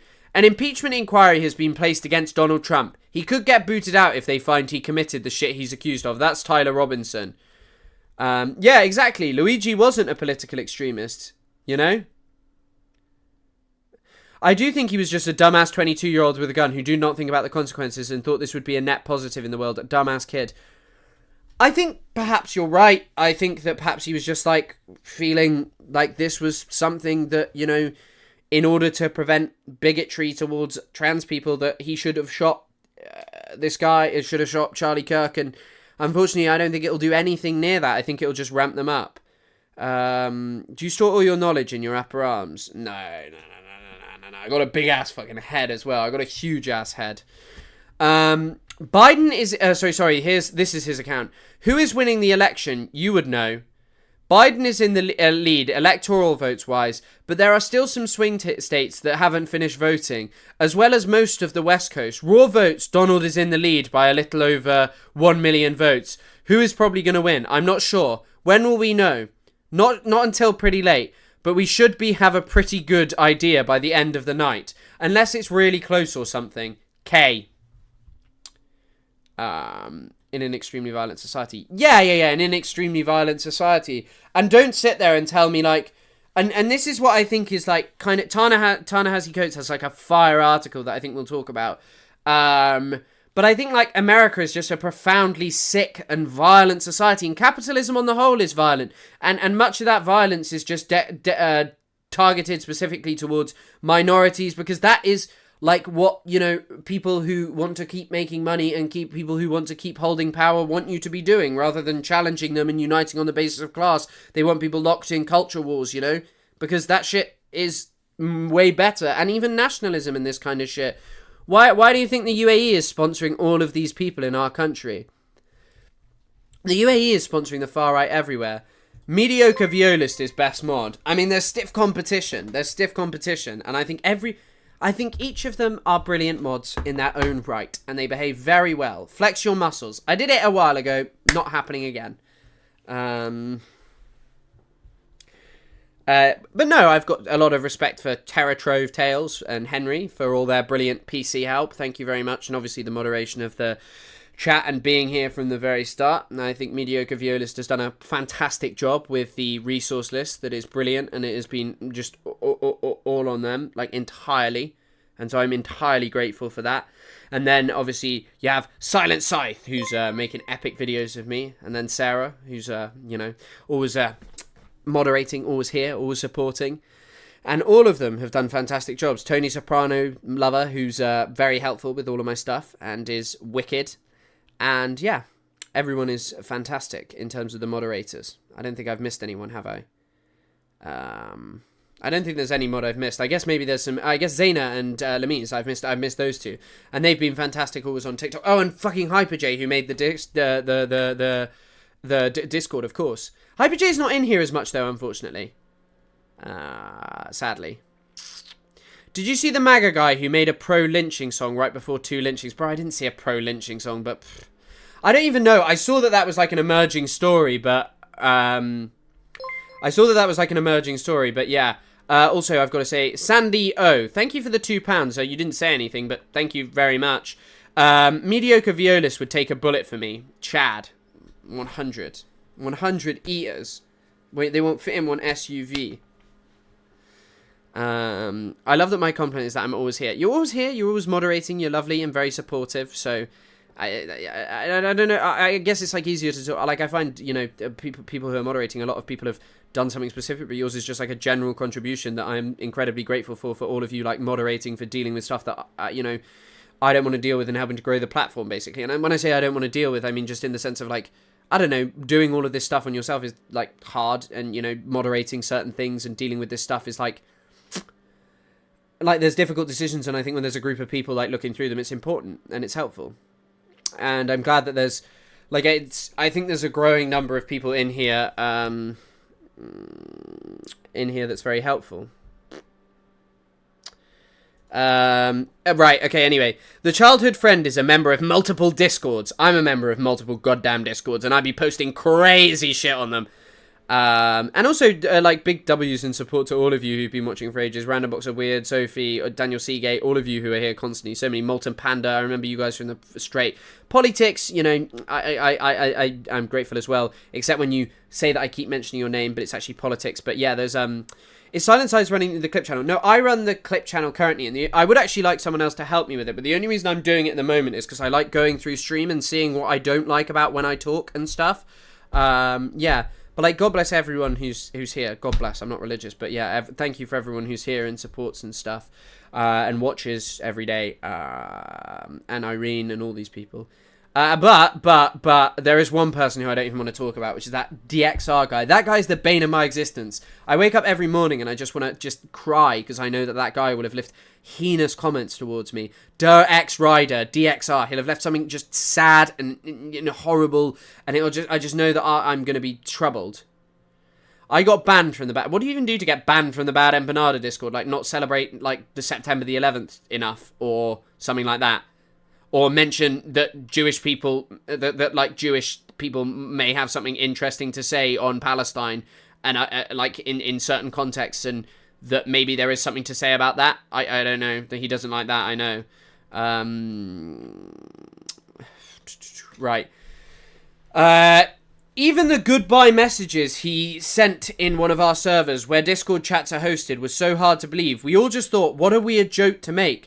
When the news came out, when we were all calling each other, yeah, Bad Empanada's a very classic communist, classic communist in the sense of like or a Stalinist almost. I don't think he actually is, but like in terms of like a tiny ideological agreement means you are, you're done. You're straight to the gulag for the shooting. I don't think I'm making it out of Bad Empanada's gulag because I don't think I'll exactly agree with everything he says. But yeah. And also, you know, I don't get the thing about Charlie Kirk, because as soon as Bad Empanada got back on Twitter, he was like, you're all making jokes. It means that you understand politics in a childish way. He just posted jokes about Charlie Kirk. That, hey, so... Like, he reposted Muhammad, which is a good take. I mean, this is... You know, it's funny. I used to say that, hey, if you as a gay person would go to Gaza, they'd throw you off of tall buildings, right? Now they don't have any tall buildings left, so I don't...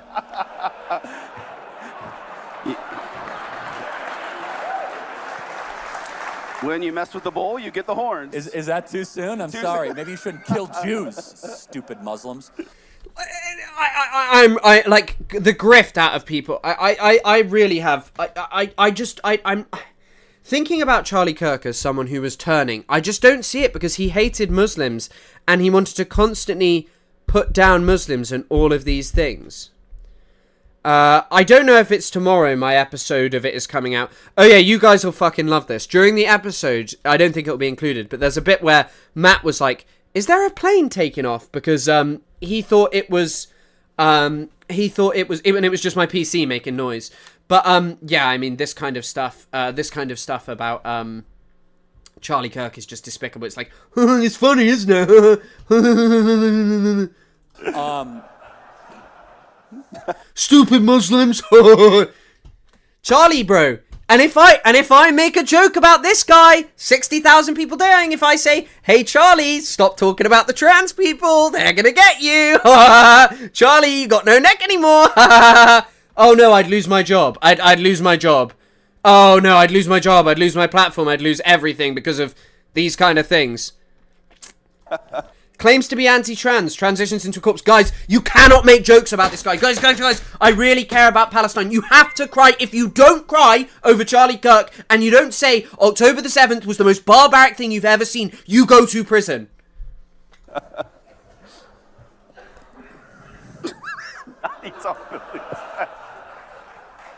I like that. Where was I? It is like... I mean, what can they do if they clip it? I'm making a key point around a video that is impossible to remove the context of, hey, do you not see the ridiculousness of this? That Charlie Kirk is like, ha ha ha, you got all your buildings destroyed, thousands of people died, you're stupid for attacking the Jews, never attack the Jews, ha ha ha ha. And it's just like, bro, and then laughing at him? Like, I don't even think it's a great thing that he got shot, you know? I've said multiple times, like, people being shot on campuses is not a good thing. But here he is like, I actually endorse tens of thousands of Palestinians being slaughtered so wholeheartedly. You all have to respect me. But like, also, this is actually where I wanted to get to. Bad Empanada just posted this. Just got this coffee in Brazil. Thank you, Charlie Kirk. We love you, Charlie Kirk. And then someone was like, this is actually fake.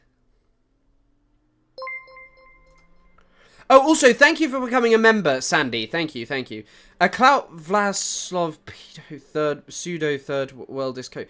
What do those words mean? The fucking Irish are in the house. Yeah, I will. I will read the... I really enjoyed it. I've already read it.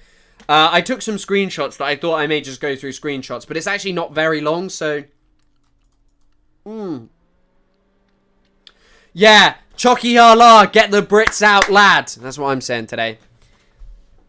Even the goodbye message, he said, we already read that bit. Then the news came out and we were all calling each other saying, check the news, he said. Yeah, I don't know what makes a person like him decide he's going to drive 260 miles upstate to shoot someone like Charlie Kirk and then come back like nothing happens. It leaves a lot of room for speculation and theories, which is why it's so rampant. Which I think is like, they got a point. Like, look at his reaction to it. Like, look at this reaction to it. Like, this is his friend, and I have no doubt that this friend, and I don't, by the way, people who are like, oh, not much of a friend, I still think talking to, talking to a friend of, talking to Ken Klippenstein is not like a terrible thing to be doing. I think it's like a good thing of like putting out a narrative that cuts the mainstream media on this, you know, and I think that that's an important thing which I have no problem with. And if, I'd been the person, I'd be like, yeah, talk to Ken. No, I know it's not that long, but it's a long way to go to just shoot someone. But and I think it is, like, and it's like a traumatic, like, unreal thing. So, like, most people are like, no way could, like, some random guy just go and shoot Charlie Kirk, because that kind of thing has not happened in American society. Yeah, 2 people tried to shoot Donald Trump, but they didn't get him. They've killed, like, multiple other American politicians, but killing someone like Charlie Kirk, who's such a big fucking public figure, you know. Like the stream, yes.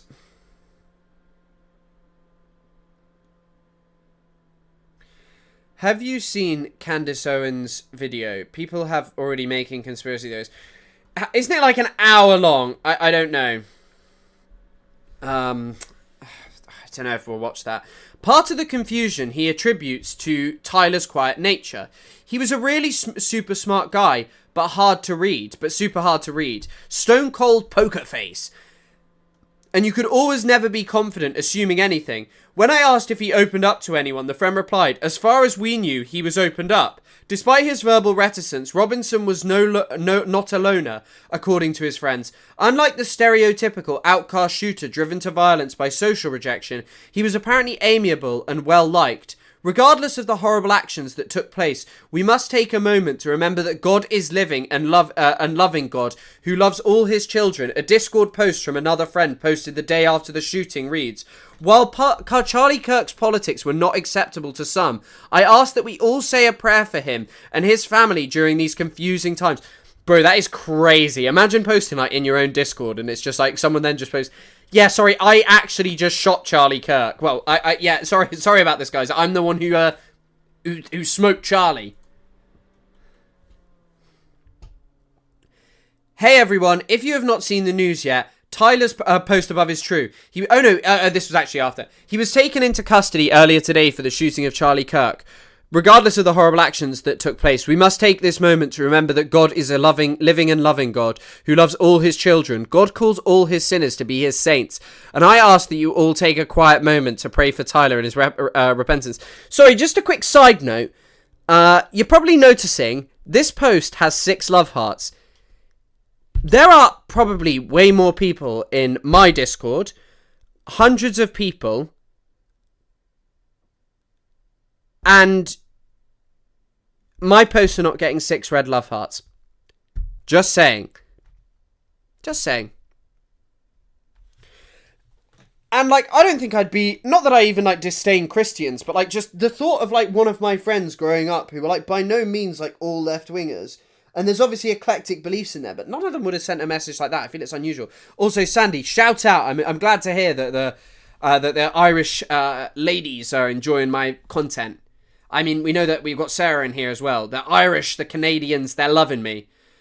What's the link to the Discord? We currently have a link up there to a mutual aid, a GoFundMe of Kareem Yunus, which I showed at the start, who is a Palestinian currently in Gaza trying to evacuate. But the link, someone can link the Discord, I'm sure. You need to react with hearts, please. As long as you're over 18, you can go in the Discord. That's what I'm saying. You can just ask for hugs if you want them. No, I want your hearts. Now.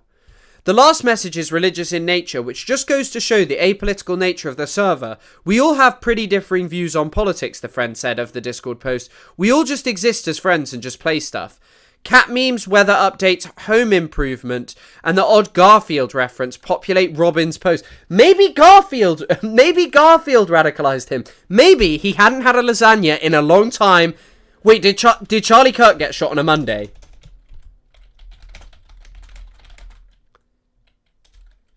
No, he didn't. Oh, he got shot on a Wednesday. Fuck.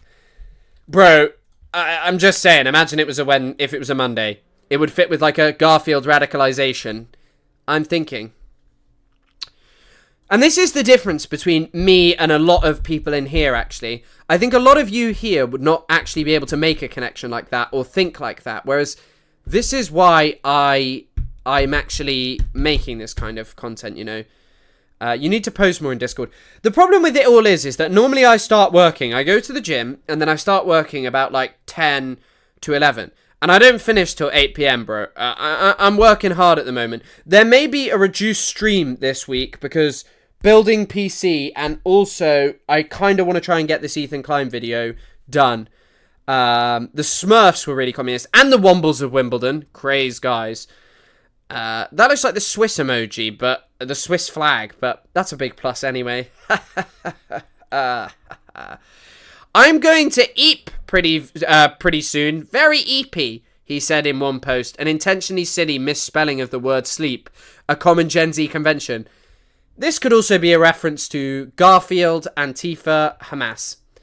Kirk, of course, didn't deserve it, but I'm a Muslim, and it's crazy that people can't understand why I dislike Kirk. He was very open about his hatred for people like, we're going to look at the Ta-Nehisi Coates, which dealt with it best, because a lot of the reaction to this has been very, very, very gross. Like, in terms of just whitewashing him and being like, Charlie was doing great debate, and it's like, Charlie Kirk was actually like, I believe the same things as the Ku Klux Klan. I believe in Hitlerian levels of racism, and you all should like that. And I have indoctrinated lots of young children into believing that. And it's like, yes, Charlie Kirk practiced politics in the right way. It's like, not so sure. And also, thank you as always, Coffee Lover. And I think that there's a point. And I said that this sounds like something Silent Scythe says, because Silent Scythe is always saying EP. I am very ill. Is he called Bedbuge Inspector? Is this a joke? Why is he called Bedbuge? What's that all about? One of you can tell me. I know it's Bedbug, but why's he got an E afterwards? These people, yeah, they would be like, Goebbels was a great debater and interacted with people who he didn't like, and it's like... Another John Arbuckle appears. It says Gullible on the ceiling. Spring in New Hampshire, spring in southern Utah. Had to replace a monitor that was on a wall mount. The top two mounting points needed to have a standoff, but the person who did the initial install didn't have them, so they just stacked like 8 washers to make the connection, lol. I know the feeling. What is this? It's just a bit of wood? I don't know. And Sarah, good luck tomorrow. Okay, more EP comments. More people say EP. So how did the shooter get the rifle up on the roof unnoticed? I'm thinking he had to have it strapped from above his knee to his armpit since he was already clearing. It was apparently disassembled in his bag. I don't know. Bug Buge. Oh my god. At Random Box of Weird, you're getting a 20-hour timeout for just even saying those words. Joking. I asked, and I respect people for talking. The federal government, the Washington crowd, and corporate media based in Washington and New York see the country in wholly partisan terms. Republican versus Democrat, red versus blue, old media versus social media, liberal versus conservative, right versus left, straight versus gay, and on and on. Charlie Kirk's assassination in Utah should remind us of the actual diversity of the nation and the cost of polarization that demonizes the other side. No one in Robinson's group is cheering or justifying the murder in any of the messages I reviewed. They're just struggling to understand what their friend did. But Washington has become obsessed with the Discord chat. I'm obsessed with the Discord chat. Convinced in some kind of headquarters for the murder and cauldron. Oh, it's some kind of headquarters for the murder and cauldron of radicalization and conspiracy. Today, FBI Director Patel vowed to investigate anyone and everyone in that Discord chat. Yeah, investigate yourself, you little dog. Investigate yourself, because you're covering up for Jeffrey Epstein, which whatever's going on in that Discord chat and whatever was done by Tyler Robinson, none of it even comes close to the shit that you have done, Kash Patel, in covering up for Jeffrey Epstein, who abused women for so many years. I'm going to investigate everyone. Bro, investigate yourself. The voices are coming from inside the house, or whatever it is. Assemble the gun like 3 different times, which is completely impossible without tools, and the time just doesn't add up. Yeah, I mean, I don't. I think that there are some odd points, but at the same time, like, it looks like him, and his background, which was available for his Facebook, made it plausible in terms of seeing photos of him where he was very young, and all of these things. But yeah, I see Hassan is defending himself from where he belongs, in damn prison. Notice that Elon Musk has been posting about you. Yes. And I don't know the context of these particular statements, but here's a quote from you about... No, it was allegedly a gift from his grandpa. Landlords who don't want to rent out their properties. You said, kill them, murder them, let the streets soak in their red capitalist blood. Doesn't that make you part of the problem with violent discourse? This was in a conversation that I was having with a landlord friend of mine, and it's, of course, hyperbolic, and it's not meant to be sincere. This is not sincere advocacy. It's not a real policy that I would ever advocate for, and that's precisely the reason why, when Republicans were desperately looking for any sort of incisive language that they could present, they went back to a very obvious instance of LARPing, an insincere statement that is obviously hyperbolic from, I believe, 2018. My question stands nonetheless. Doesn't that kind of language contribute to the atmosphere of violent, even lethal violence in the United States? I don't believe that my insincere statements that don't reflect on any of my beliefs whatsoever in 2019 has led to any sort of real world violence whatsoever. I don't know, Hassan.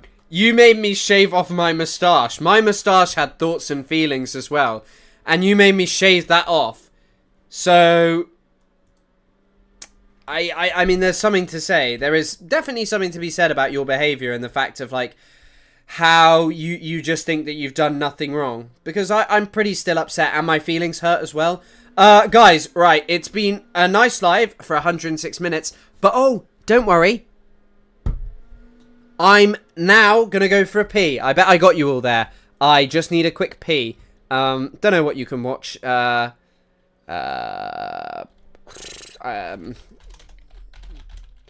won't be long at all. I'll be like 2 minutes or something.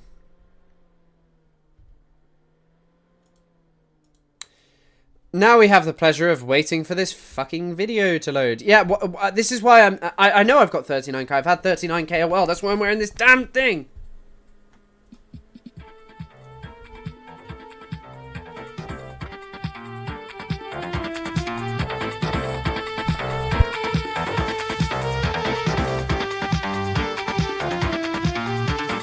أنا للقدسي البلدة القديمة أنا من شوارع فلسطين الحبيبة أنا من القدسي من البلدة القديمة أنا من شوارع فلسطين الحبيبة أنا من القدسي أنا من القدسي أنا من القدسي أنا من القدسي أنا من القدسي من البلدة القديمة أنا من شوارع فلسطين الحبيبة أنا من القدسي من البلدة القديمة أنا من شوارع فلسطين الحبيبة أنا من القدسي أنا من القدسي أنا من القدسي أنا من القدسي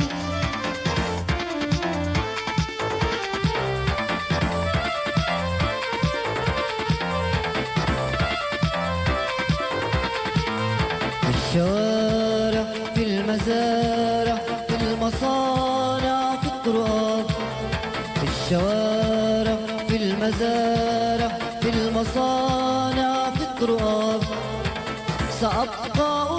أناضل أناضل أناضل لتحرير الأرض والإنسان سأبقى أناضل أناضل أناضل لتحرير الأرض والإنسان أنا من القدس أنا من القدس أنا من القدس. Look, I'm getting techie with it. I'm fading it out.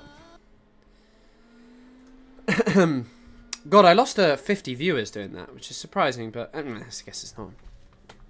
We'll get it back. We'll get it back one day.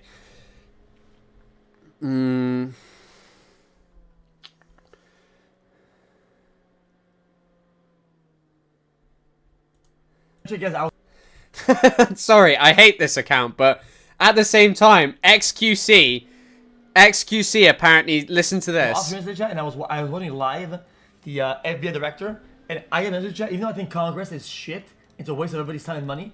I think he fucking cooked them. I think he boiled them like crabs. Yo, I think I don't think he's dumb. I think he did pretty fucking good.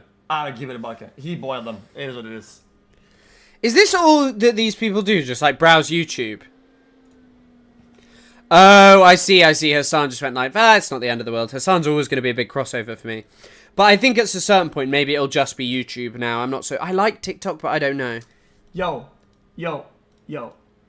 He boiled them. You're not... Are you good? I watched the whole thing. It was hours. Yo, this shit... Yeah, 39k in a few months is nuts. Well done. Thank you. I mean, I got big boosts off like Ethan, Hassan, and like Noah and all these other people who helped me. But it's nice. It feels very good, like how much I've managed to do and achieve in such a short time. But I think over a long time, I think we'll grow bigger. It's bugging. Because I watched it live. This is probably one of the most amazing takes that I've ever heard.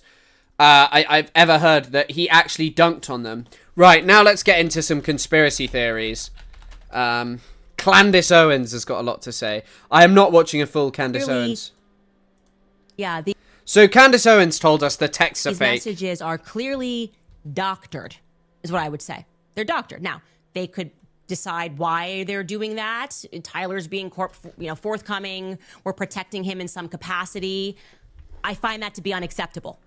Okay?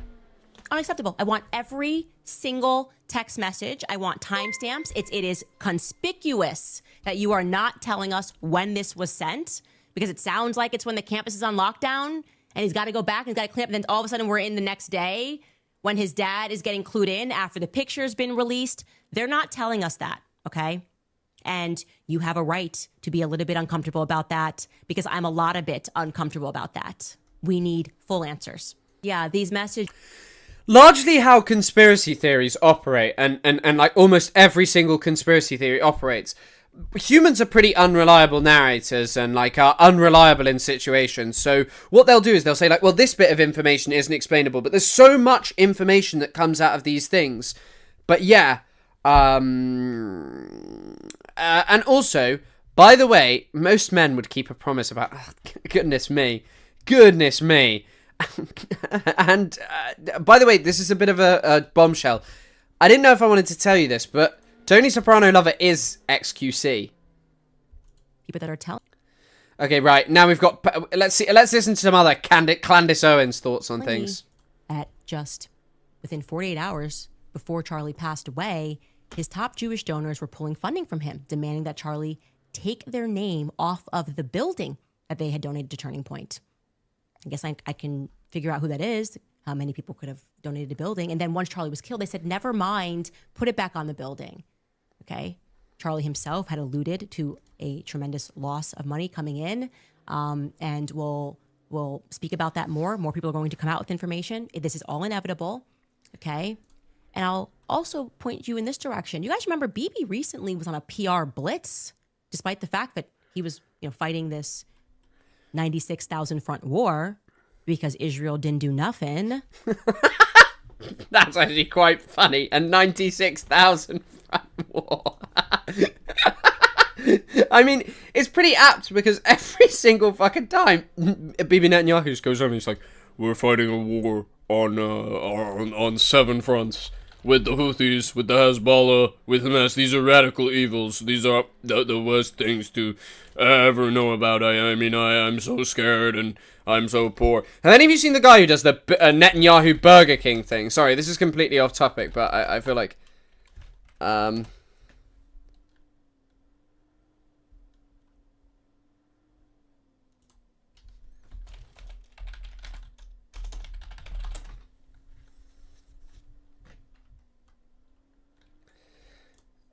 Ah, fuck. I don't know if I'm even going to find this. It's just quite funny. Israel has the right to defend itself by dragging America into our wars, even in the middle of American negotiations with Iran. Please pray for Israel's safety as we exercise our birthright in bombing civilian infrastructure all over Iran. Israel has the right to defend...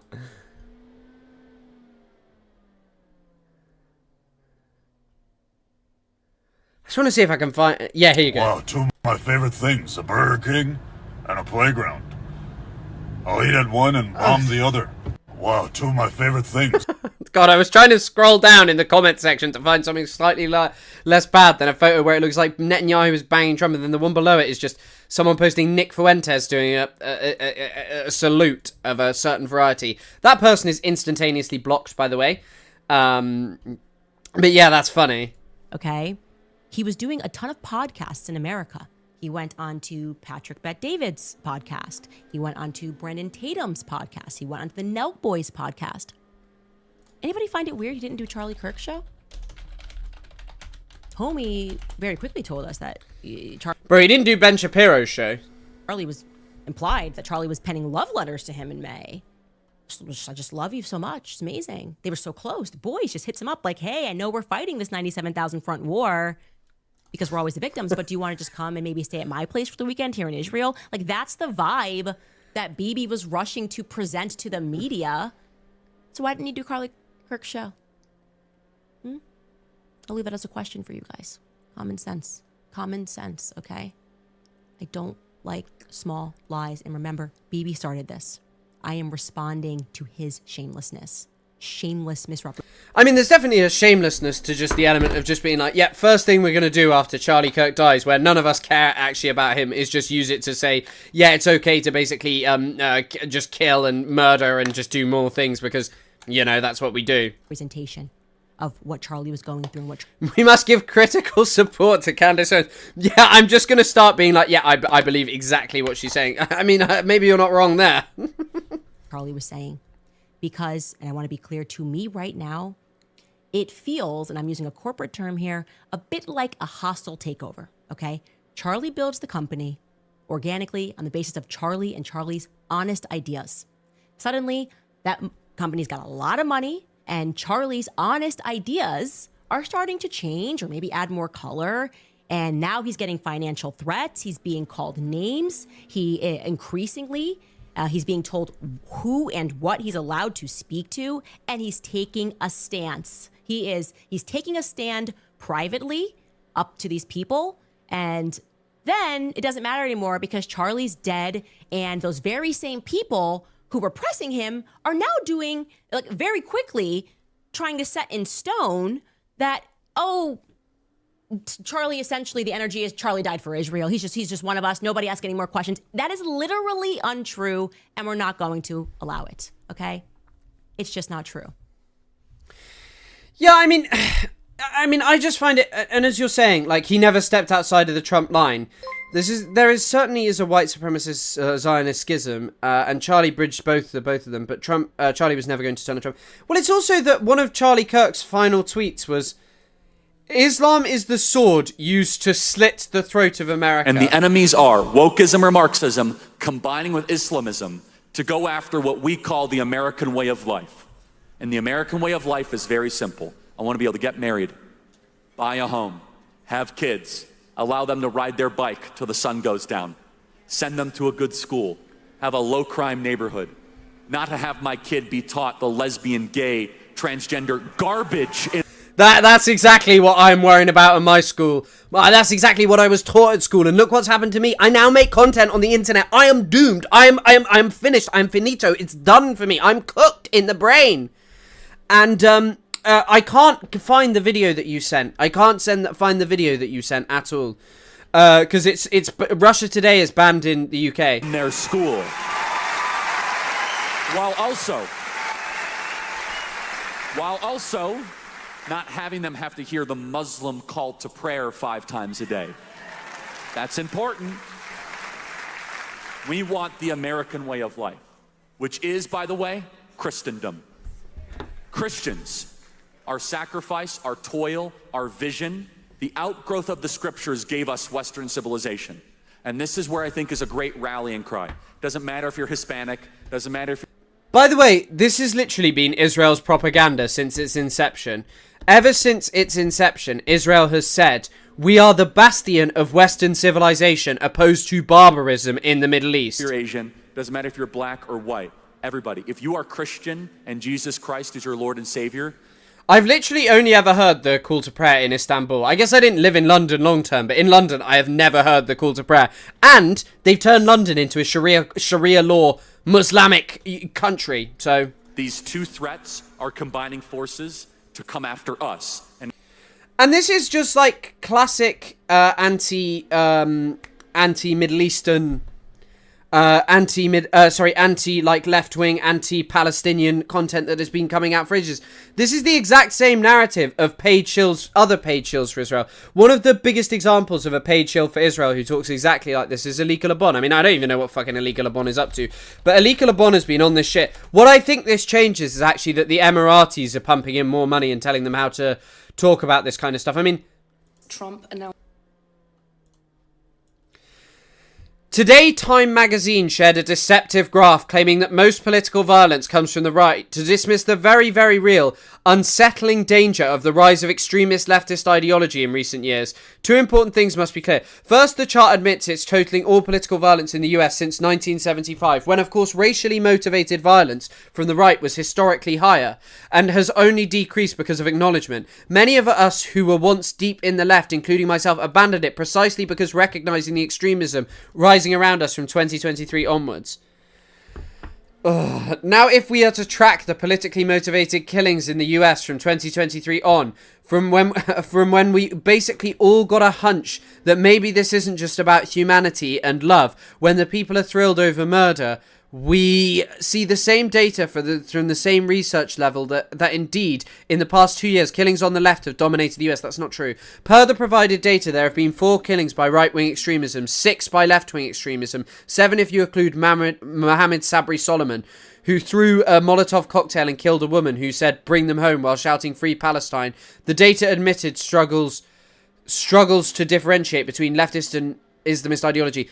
Well, fundamentalist Islam is a fundamentally right-wing ideology. Like, you do know this, right? Like, fundamentalist Islam is like a belief that social progress and all of these things will be turned back by like the Islam offered, but by like the concept of Islam and but these people don't give a shit about that. Therefore, Time's conclusion that most political violence comes from the right is not presently accurate. So why is it that simply the acknowledgement has been met with such fierce backlash? Because people simply don't believe you. And why is that? Because a different reality has been curated for them. Here's where it gets deeply concerning. It's important to pay attention to how legacy media... What is she even saying? What's this data?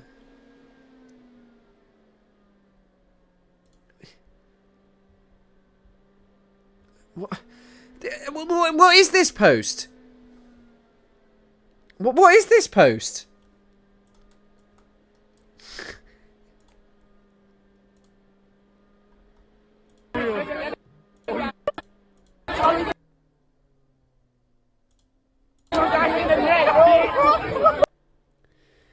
The problem with watching that video is now it's just open on our messages, so I can't really show it very easily. But yeah, I mean, Alika Labon might genuinely be... I mean, here's a 2-minute video. Listen to Alika Labon speak. A terrorist has been killed, for example, and Charlie Kirk.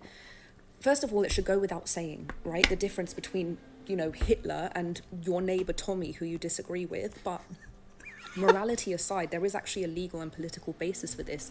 And that basis is the fact that when you subject a society to a system of tyranny, okay, you surrender to the inevitability that the only way to remove you is through political violence. That is indeed enshrined in our Declaration of Independence. If our democracy is absolved, okay, for example, if our government now says that there's no more voting and this is the party forever, and our political and legal and individual rights are deprived, the Declaration of Independence states that we have the right to resort to political violence to remove that entity because they have surrendered us to that inevitability and there's no way around it. That is indeed the very basis of the Second Amendment. It's true that the Second Amendment was later expanded to include self-defense as a justification, but the basis and the purpose of the Second Amendment is to protect our democracy from tyranny. Second, you are British and Iranian. You don't live. Yeah, she does live in LA actually. of all, even though killing is nothing to ever celebrate, and if I've done that, I know that's wrong. Okay, it's. You regularly celebrate the killing of Palestinians, Alika, and you sit around people who literally have made careers out of celebrating the killing of Palestinians. Always wrong to celebrate killing, but you're not happy that the person has died if it is a system that is killing people arbitrarily, okay? A system of tyranny or terrorism that is arbitrarily killing people. What you are happy about is the fact that they no longer are in a position to keep killing people. So it's actually the preservation of life. And this actually speaks volumes to the point that I've been making, which is that people literally can no longer distinguish the difference between a... It's just so sloppy. It's just slop. And it's like, governments are tyrannical and it means that it's... I have no idea what she is even talking about here. Person having opinions that they don't like versus a person arbitrarily killing people. What does the government do? The government has arbitrarily killed so many black people, so many minorities, so many people. The government regularly inflicts violence. And if you are so stupid as to totally ignore that... See what I'm saying? In their minds, a person who has opinions that they don't like is the same as a terrorist who kills people, such that we even have to explain this distinction. Do you see what I'm talking about?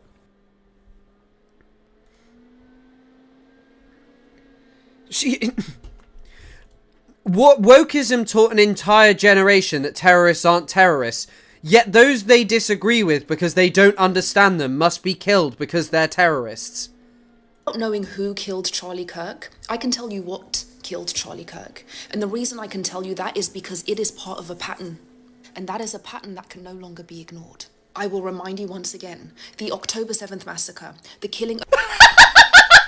This random guy from fucking Utah is linked to October the 7th now. Of the healthcare CEO Brian Thompson, the indifference or celebration to the submarine deaths, the killing of 2 Americans because they were Zionists, the Molotov cocktail that killed somebody for saying bring them home, the Wall Street... Yes, Alika, and all of the slop that you are doing here contributed to a Palestinian child actually being murdered. All of these people who turned up the violence were on your side. Killings, and now...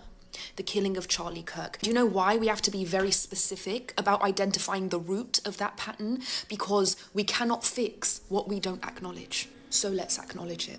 Just when she talks, like, about 50% of this video is slop. Yes, it is true that political violence... Like, and I do, all of it's slop, of course, but just like 50% is just pure drivel. Is committed by both far-right extremists and far-left extremists. And it is true also that there is very little difference between those extremists when they meet at the fringe. The difference is not in them. The difference that I'm talking about is in us. When far-right neo-Nazis go out there and they target people as a culture, as a society, that is not something that we celebrate. Bro, what do you think Charlie Kirk was doing? People who do that, we call them the lunatic fringe because... She's not Jewish. That's exactly what they are. But what did everybody on that list have in common? What they had in common was so scary to even say out loud, approval. This is a mindset that we culturally nurtured. Okay, we nurtured it in universities, we nurtured it in academia, we nurtured it in media, we nurtured it in social media, we nurtured it in our influencers, you know? The entire media came out and condemned this. The entire media came out and condemned this. Bro, I don't know who's watching this. How we did that? By saying things like, I don't know if people who cause harm deserve safety. So now we're deciding who deserves safety. because that's very... Alika LeBon is like my arch nemesis, and she also posted a video about me and was definitely told to take it down by someone. That's all I'm saying. 1984, if our safety is conditional on whatever the culture decides. You know how else we did that? By saying things like, I don't know if oppressors have the right to live. We did that by saying things like, globalize the intifada. There is one mindset. We did... Globalize the Intifada was so regularly condemned by the media. At the root of all of this. And that mindset is disposability. It is the disposability of human beings that I don't like. All of this creates... This is like... This woman is so incredibly stupid. When I watch this, I am amazed by it. My horseshoe theory... Thank you, living snap filter. Thank you, snap filter. You are my best friend. An incentive matrix where people could... An incentive matrix! These words, man! Gain validation and status and even elevate to legend for killing people that were designated as oppressors.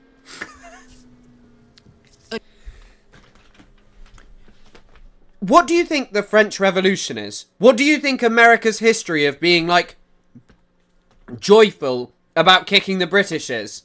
An incentive matrix for killing. That's the child that we raised. Culturally sanctioned killings. So you want to know why we have to address this specifically, this pattern specifically? Because these killings, they happened because we approved.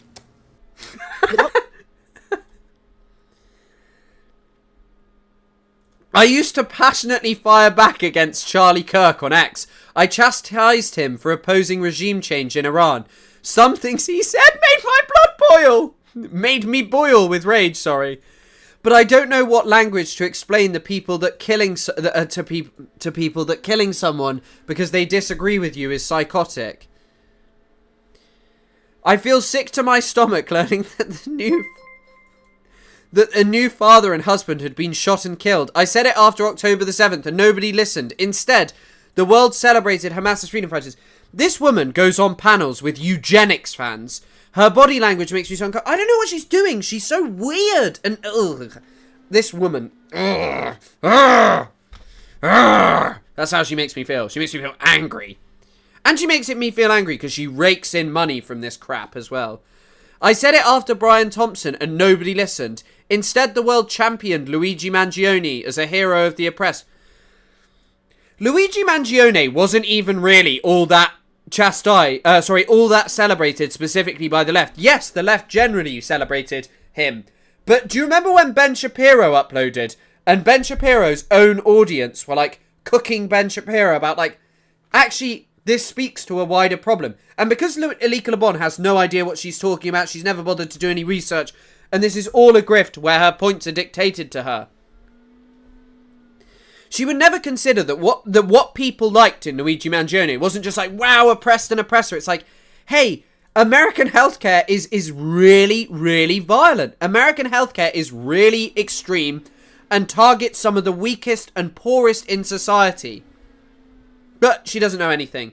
I said it 4 months ago when 2 innocent Americans were shot and killed while the shooter screamed, "Free Palestine," and nobody listened. Instead, the world said it was inevitable. There were so many people saying this, and she acts like she... Genuinely, though, I think she's become, like... someone donated, I remember, during a stream, and they were like, hey, Chris, we knew Alika. Alika's very troublesome. Alika is a very troubled individual. I think she genuinely is having delusions of grandeur. Rebel quietly, and let yourself get arrested or worse. Nearly 80 years of disgusting impunity. I'd try to break out of prison too.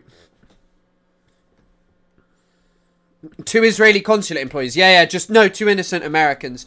A guy who served in the who went over to a foreign country to oppress Palestinians. Just a normal poor average American.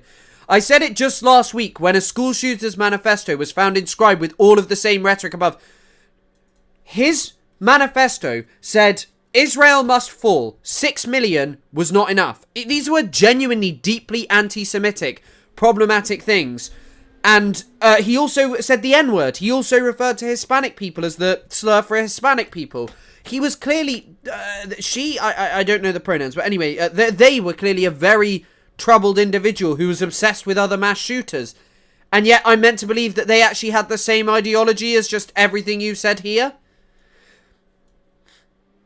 Do you see the pattern yet? At every turn, what's been clear as day to sober eyes has been repeatedly ignored by the entire nation. That left-wing terrorism is being quietly nurtured in the American mind. If we do not stop it, we will all eventually surrender to it. What more do you want? You have Donald Trump in power, and you're supposed to be some kind of leftist who loves Iranians and, like, better lives for them.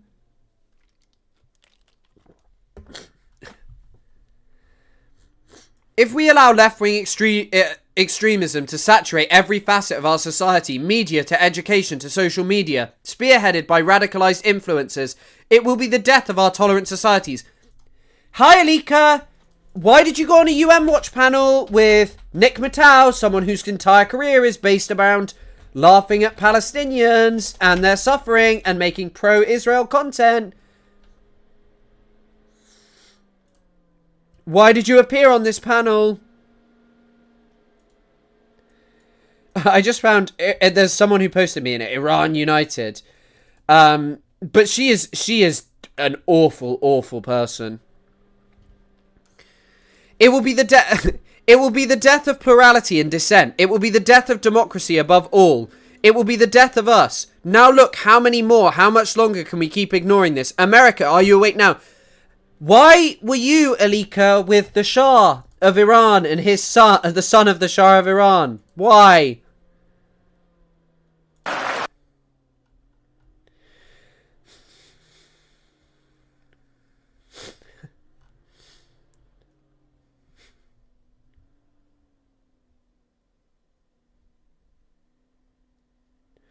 Oh my god. A 9-year-old girl was shot in racially aggravated broad daylight attack in UK City.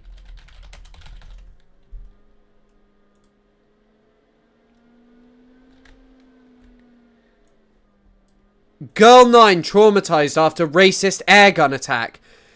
After she was shot with an airgun in a racially aggravated assault.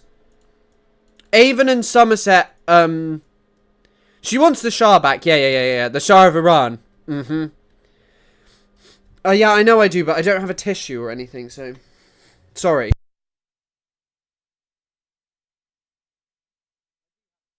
I do have a...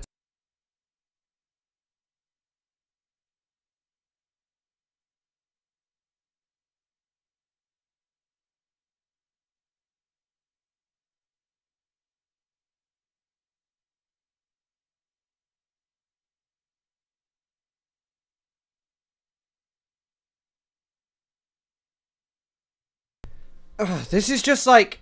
I thought they'd killed her, yeah. Look up... I know Samira, and I've seen her content creation.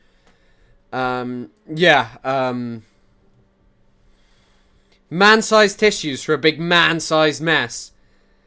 Airsoft makes sense. I mean, there was a guy who carried out a shooting in Plymouth.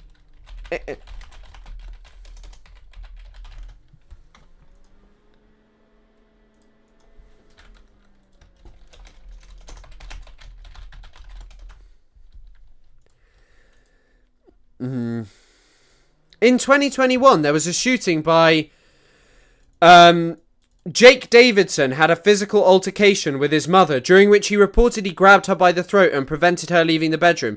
He opened fire with a legally owned pump-action shotgun, killing his mother. He was just like a right-wing extremist who worked as an apprentice crane operator and at security and defense company Babcock International. An obsessed with weapons. The following month, Davison was described... He wanted to work with a firearm shop. A CSW raised concerns with their manager that a prevent referral might need to be made. However, this never occurred, and there was no evidence of Davison was talking to people who could take advantage of him. He was an incel who killed multiple people in the UK, but no, Islamist rhetoric is what I need to know about, right? Right, guys? Right? Yeah. We'll do the Ta-Nehisi Coates stuff, and then we'll finish with the Charlie Kirk stuff for today.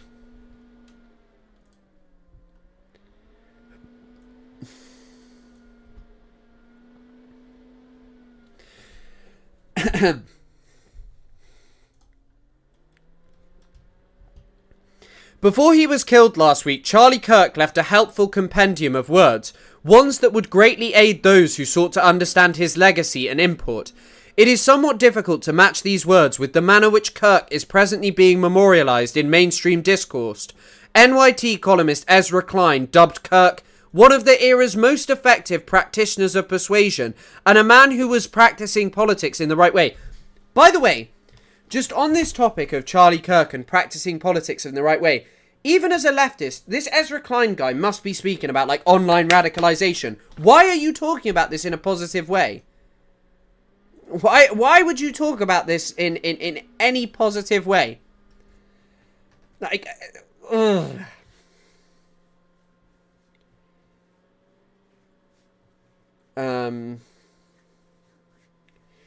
I see the Bristol chat. I know Bristol quite well. I work in people most definitely have access to guns. Yeah. People do have access to guns. Right. California Governor Gavin Newsom hailed Kirk's passion and commitment to debate, advising us to continue Kirk's legacy by engaging with each other across ideology through spirited discourse. Atlantic writer Sally Jenkins saluted Kirk, claiming he argued with civility and asserting that his death was a significant loss for those who believe engagement can help bridge disagreements. Yeah, but even if you're a lib, I know he's like base level libbed out guy, but like you should be, even libs that talk about like Andrew Tate and this kind of crap, you know. And I'm not saying Andrew Tate is crap. I think it's an important thing to talk about, but yeah, I mean, I'm just saying, like, they're like, oh, online radicalization's bad. The mentions of debate and engagement are references to Charlie Kirk's campus tours, during which he visited various colleges to take on whoever come may. That this aspect of Charlie Kirk's work would be so attractive to writers and politicians is understandable. There is, after all, pervasive worry among the political class that college students ensconced in their own bubbles could use a bit of shock therapy from a man unconcerned with preferred pronouns, trigger warnings, and the humanity of Palestinians. But it also shows the political class's obsession with universities blinds it to everything else, and that everything else of Charlie Kirk's politics amounted to little more than a loathing of those whose mere existence provoked his ire. It is not just, for instance, that Kirk held disagreeable views, that he was pro-life, that he believed in public executions, or that he rejected the separation of church and state. It's that Kirk revelled in open bigotry. Indeed, claims of Kirk's civility are tough to square with his penchant for demeaning members of the LGBTQ+ community as freaks and referring to trans people with the slur, which I won't read. Faced with the prospect of a Kamala Harris presidency, Kirk told his audience that the threat had to be averted because Harris wanted to kidnap your child via the trans agenda. Just going back to that, like, ridiculous Alika Labon post that was like, oh, actually, when it comes to, this kind of stuff, you've got to say, you've got to say about this, he's a great debater and stuff, and, oh, sorry, no, that's not what I was talking about. When it comes to, like, Alika Labon, who's talking about, you know, how, oh, there's this environment of praising leftists. Motherfucker, target over and over again marginalized people.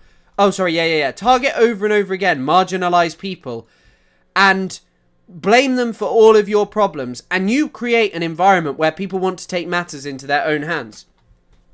So, don't spare me this bullshit about what you're saying about, like, oh yes, this is all because of leftists. Is this not because unadulterated, obscene, just racism, transphobic shit is just pumped out by people in close proximity to the Trump administration who readily use violence, who readily call for saying that there's a violent situation and all of these things? Why is the word radical now being used in the same way as terrorist or extremist? Many progressives of their movement radical because it's just another word to be like, oh, you know, these people, and like it's associated with radical feminism and these kind of things, and they assume it's just right wing. I'm too scared of people named Christian. I ain't called Christian, I'm called Christopher. That's my full name. Garden Variety, Mr. Kunzler, did you see my mock reggaeton thumbnail for your nascent clips channel on the Discord? No, I didn't. I will have to check that out.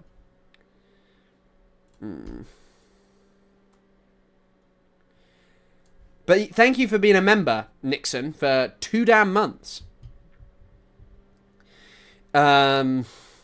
Together for Palestine is live right now if you're still interested.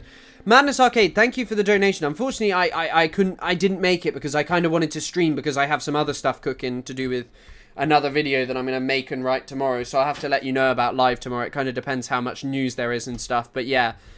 Garden Variety transphobia is sadly unremarkable, but Kirk was the master of folding seemingly discordant bigotries into each other when he defined the American way of life as marriage, home ownership, and child rearing free of lesbian, gay, transgender garbage in their school, adding that he did not want kids to have to hear the Muslim call to prayer 5 times a day. The American way of life was Christendom, Kirk claimed, and Islam, the sword the left is using to slit the throat of America, was antithetical to that. Large dedicated Islamic areas were a threat to America, Kirk asserted. The New York mayoral candidate, Zoran Mamdani, was a Mohammedan, with Kirk supposing that anyone trying to see Mohammedism take over the West.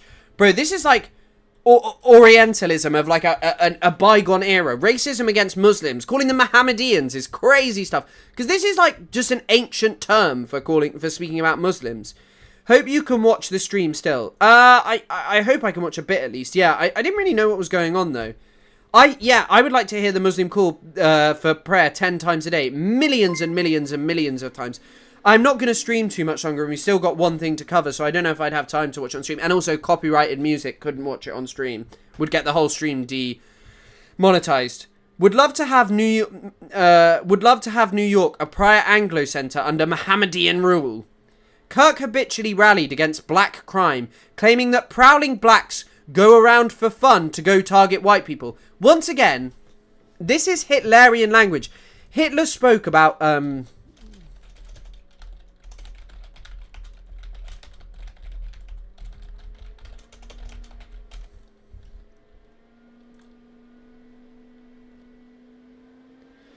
God, the PC is done. I'm so glad.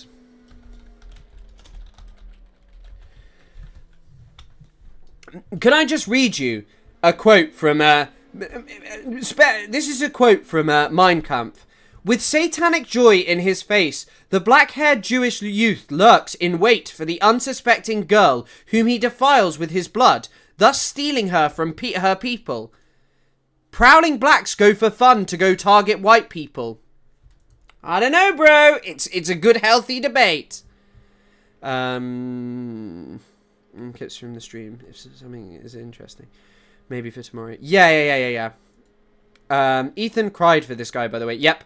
100%. The first time to get used to it, literally in one day. People, please ignore me. I just wanted to see this little cutie dancey boy on my screen. I need to also get like some better banners and shit for my channel, but we'll get that done. The point of... he repeated the rape accusation against Yusuf Salam, a member of the exonerated Central Park 5, who is now a New York City councilman, calling him a disgusting pig who had gotten away with gang rape. Whatever distaste Kirk held for blacks was multiplied when he turned to those from Haiti. Haiti was by Kirk's lights a country infested with demonic voodoo, whose migrants were... raping your women and hunting you down at night. This is genuinely Hitlerian language. Like, I am sorry. You go and... Lika LeBon's like, hey, there's a difference between Hitler and this guy. It's like, oh, yeah, this guy's just Hitler against black people exclusively. Whoa! What is going on with the PC?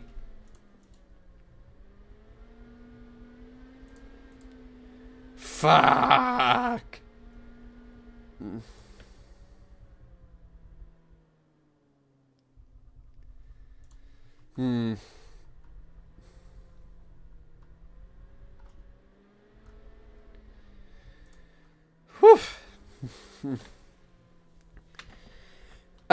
These Haitians, as well as sorry, you probably just heard me, undocumented immigrants from other countries were having a field day per Kirk and coming for your daughters. This is why I mean enjoyment is the most important thing to understand Charlie Kirk. To understand all of these people, to understand the way in which their politics operates. The whole thing is having black people and others as figures of phantasmatic enjoyment, enjoying at your expense. And the way that their politics provides enjoyment for people is by highlighting this person that you can punish and take the enjoyment away and have it all for yourself. Left-wingers have this problem of enjoyment where it's like all left-wing politics is like generally like thinking about society and problems that we face, and there's not that much enjoyment in the general way it's portrayed. And in fact, I think sometimes the self-flagellation can be problematic in certain ways. He held views that were indistinguishable from OG Nazis. The only hope was Donald Trump, who had to prevail lest Haitians became your masters. The point of this so-called mastery was as familiar as it was conspiratorial great replacement. There was an anti-white agenda, Kirk howled, one that sought to make the country more like the third world. The southern border was the dumping ground of the planet, he claimed, and a magnet for the rapists, the thugs, the murderers, fighting aged males. They're coming from across the world, from China, from Russia, from Middle Eastern countries, he said, and they're coming in, and they're coming in, and they're coming in, and they're coming in. You can probably imagine where this line of thinking eventually went. Jewish donors, Kirk claimed, were the #1 funding mechanism of radical open border neoliberal quasi-Marxist policies, cultural institutions and non-profits. Indeed, the philosophical foundation of anti-whiteness has been largely financed by Jewish donors in the country. This is Hitler! This is Hitlerian politics! And apparently I'm just meant to disagree with this guy and eulogize him and think that his killing is the indication of society going downhill, rather than this guy and his proximity to Western power.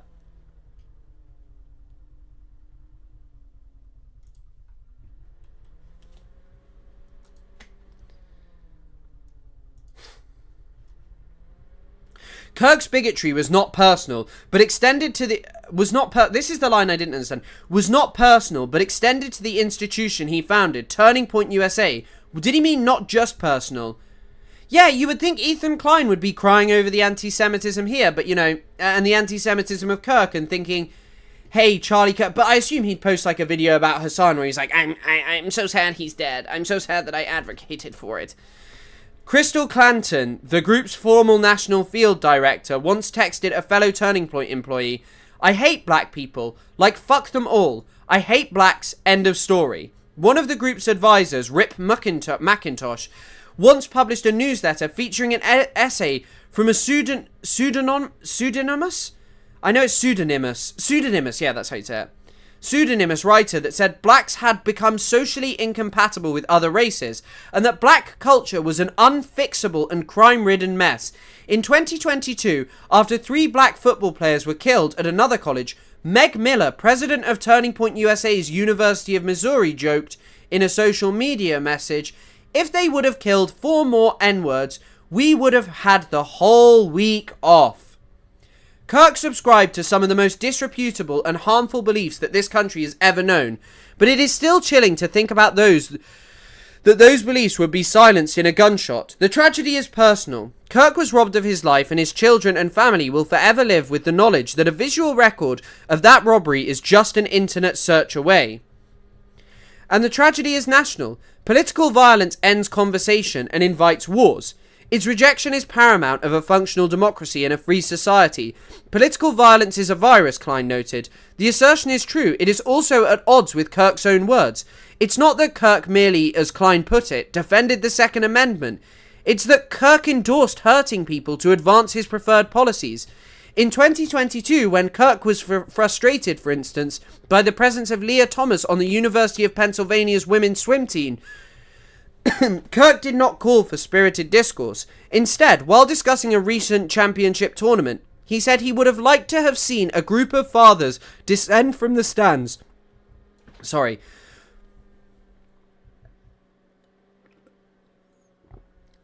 I'll reread that. He said he would have liked to have seen a group of fathers descend from the stands, forming a line in front of Leah Thomas and saying, hey, tough guy, you want to get in the pool? Because you're going to have to come through us.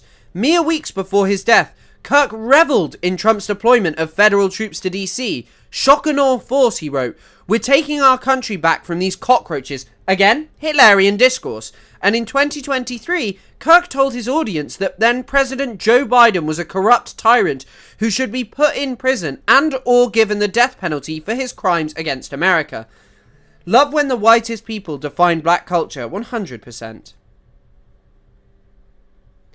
Yeah, this man was a Nazi, and calling him a Nazi is not engaging in political violence or mislabeling him. It's talking about what he said and did and felt about other human beings on the basis of his extremist racist politics, you know? It's not some, like, big secret.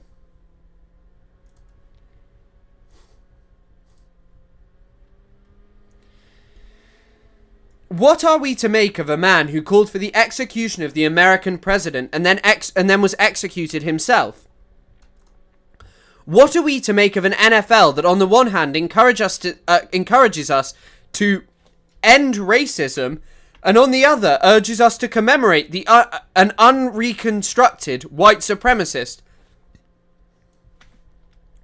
And what of the writers, the thinkers, and the pundits who cannot separate the great crime of Kirk's death from the malignancy of his public life? Can they truly be so ignorant to the words of a man they have so rushed to memorialise? I don't know. But the most telling detail in Klein's column was that for all this praise, there was not a single word in the piece from Kirk himself. More than a century and a half ago, this country ignored the explicit words of men who sought to raise an empire of slavery. It subsequently transformed those men into gallant knights who sought only to preserve their beloved Camelot. There was a fatigue in certain quarters with Reconstruction, which is to say multiracial democracy, and a desire for reunion to make America great again. Thus, in the late 19th and much of the 20th century, this country's most storied intellectuals transfigured hate-mongers into heroes and ignored their words, just as right now some are ignoring Kirk's. Words are not violence, nor are they powerless. Burying the truth of the Confederacy, rewriting its aims and ideas, and ignoring its animating words allowed for the terrorization of the black population, the imposition of apartheid and the destruction of democracy. The rewriting and the ignoring were done not just by Confederates. Actually, I have a point I'd like to quibble with here. And the destruction of democracy. America was never a democracy. I get that point, so you're not destroying it, but I guess it's destroying what democracy was.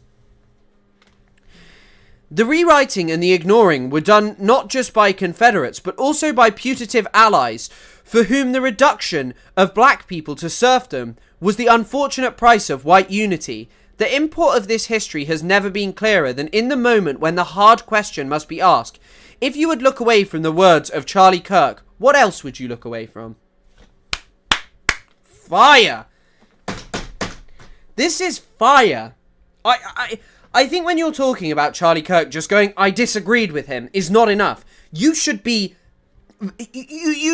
terrified of these words. They are abhorrent. They are Nazi-like feelings about minorities, about targeted people already subjected to state violence.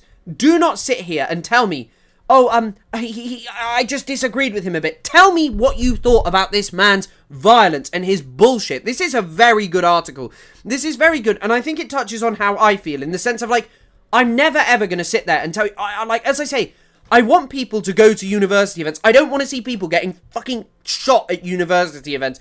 As much as I may hate Charlie Kirk, it's not going to advance anything, him getting shot. I think that's like, but I'm never ever, don't you ever dare sit here and make me eulogize this man and tell me that this is something I should do. It was like that thing earlier when he laughed, when we heard him laughing about Palestinians and their deaths and the destruction of their society, their culture. And to make a joke about him is like, oh, the left is sick, the left is this, the left is that. They're all these things. I'm sorry, it just doesn't wash for me. It doesn't wash. It doesn't fit with actually what this man was and what he believed about minorities, about people who suffer. I don't want to see Charlie Kirk's going to the event, but I don't think this will teach them a lesson. I think it'll empower them, and it'll empower people to engage in similar kinds of violence against, people like Hassan, other people who talk at public events, and other people in the UK. Maybe they're at risk of being stabbed and targeted by these deranged right-wingers. I mean, you've just seen a girl shot at with an air rifle in the UK. That cannot be disconnected from not only what Charlie Kirk said, but what happened to Charlie Kirk. Yeah, bro just wanted to have a civilized debate on the rights of people's existence. So much for the tolerant left. What politics of politeness is more important than human lives? 100%. 100%. Right. I think that's where we'll leave Charlie Kirk for the day. So I very quickly want to cover the UN article.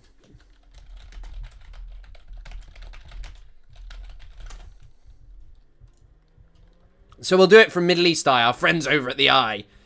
Sondos Assem. Don't know Sondos, but I'm sure they're brilliant. Actually, I'll look at a picture.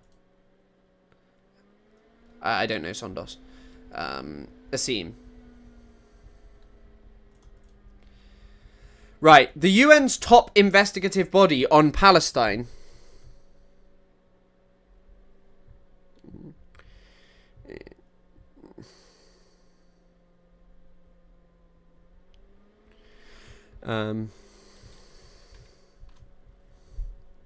Sorry, I'm just texting because I've got something to do this evening. Right. The UN's top investigative body on Palestine and Israel. Did you, Amber, she made a music video about lynching people for Charlie? I've not heard this. Amber, what is this?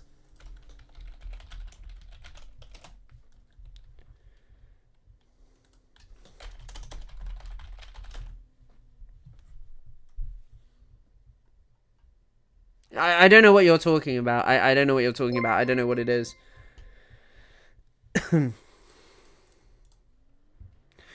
Fash is at its most dangerous when it attacks its own. Yeah, I mean, quite possibly. See you, Michelle. The 72-page report by the UN Commission of Inquiry on Palestine and Israel finds Israel has committed 4 of the 5 acts prohibited under the Genocide Convention of 1948, and that Israeli leaders had intent to destroy Palestinians in Gaza as a group. 100%, we all know this. The finding echoes reports by Palestinians, Israeli, and international rights groups that have reached the same conclusion over the past year, but this is the first comprehensive legal probe by a UN body serving as indicator of a judgment by the ICJ, which is currently hearing a case by South Africa accusing Israel of genocide. The ICJ case is expected to take several years to be concluded.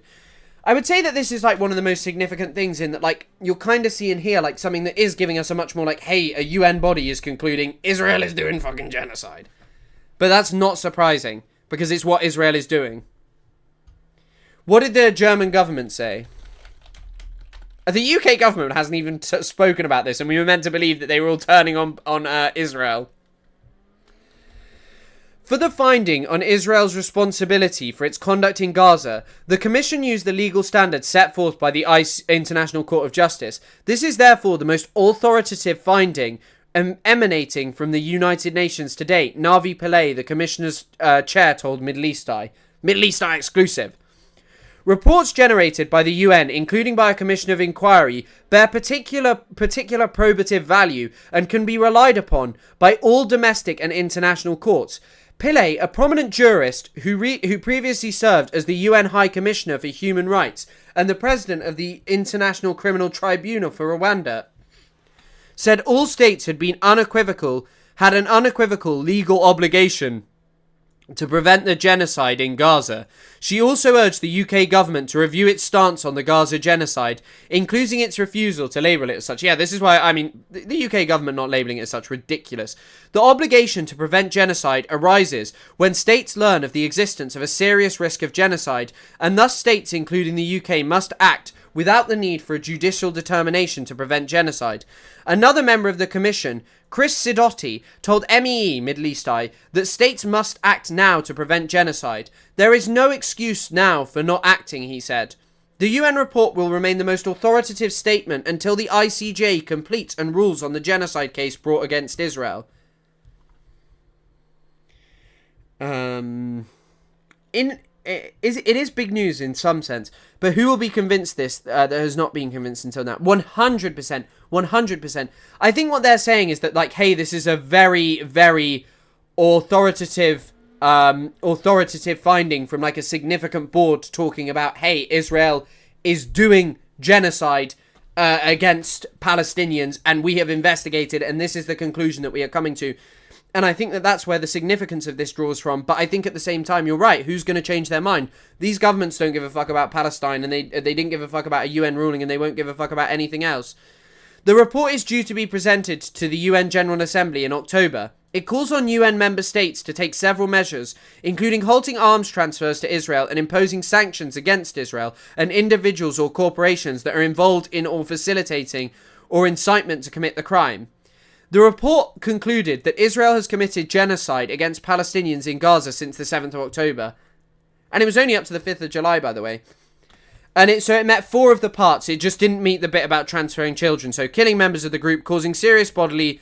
Oh, okay, they have their explanations. Palestinians were killed in large numbers through direct attacks on civilians, protected persons, and vital civilian infrastructure, as well as by the deliberate creation of conditions that led to death. Very simple to explain that.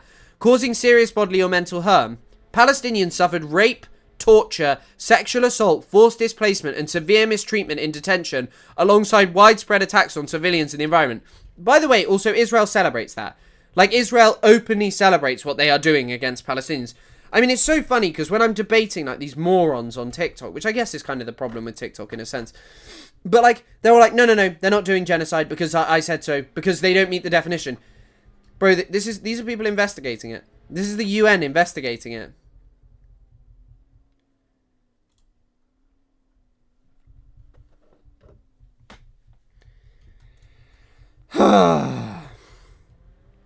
Inflicting conditions of life to destroy the group.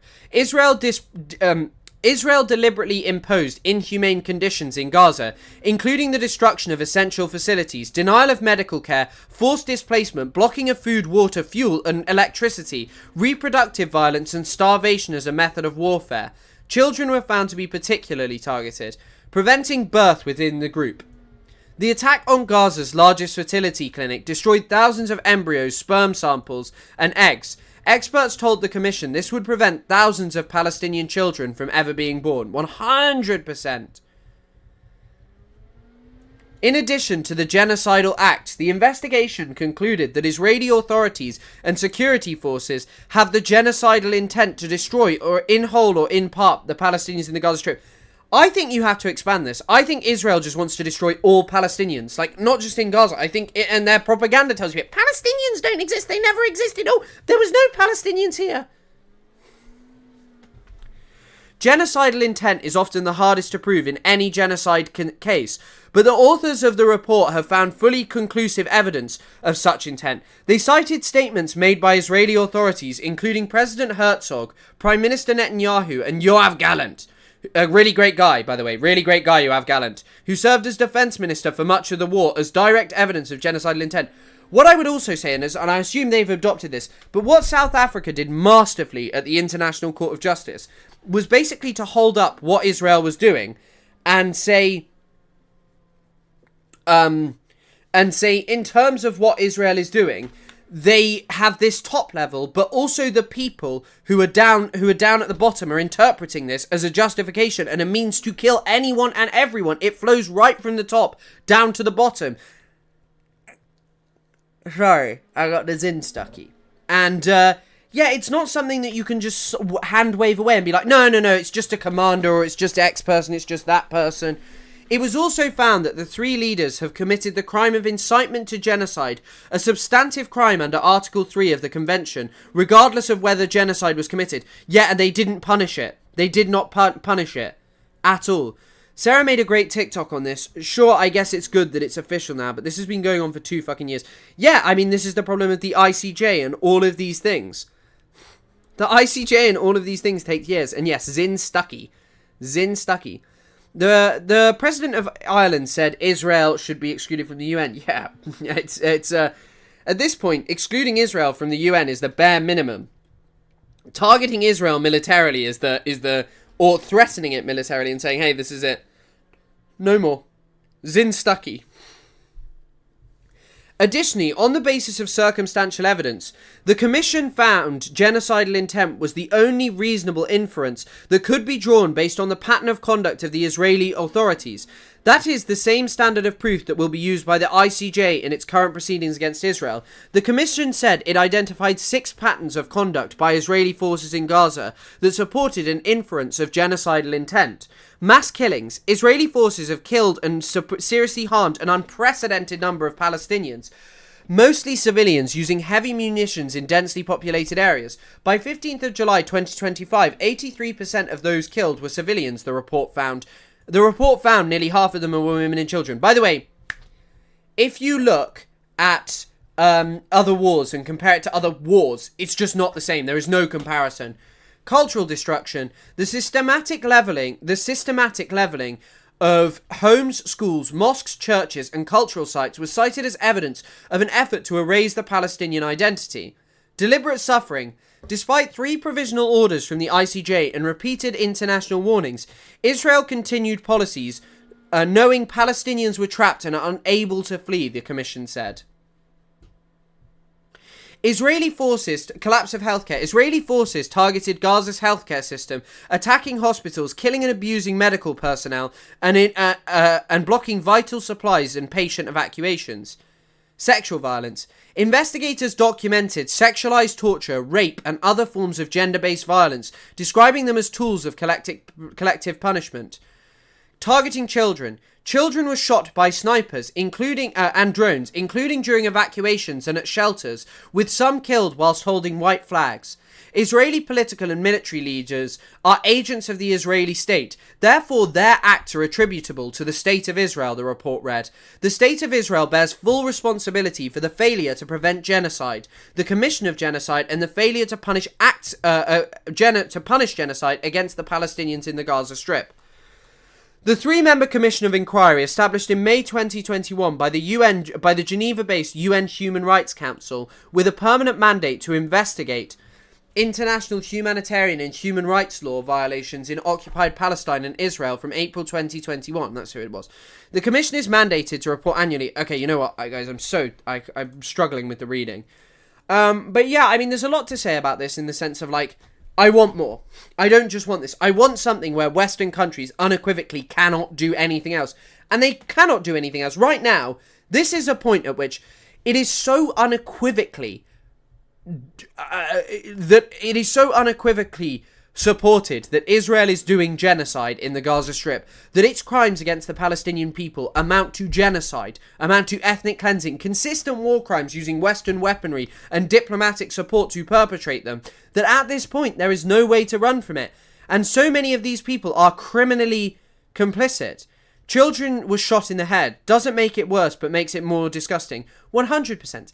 Israel has shot so many children by people who reveled in doing it, by people who hang out in Western countries. I don't remember if Chris taught me this or something else, but the idea that the sanctions regime is what tackled... Bad Empanada spoke about that on his video, talking about, like, the Lona Box going, Nelson Mandela was a wee pacifist, man. Nelson Mandela was a wee pacifist. You can't be saying he wasn't. He were a pacifist. But yeah, I mean,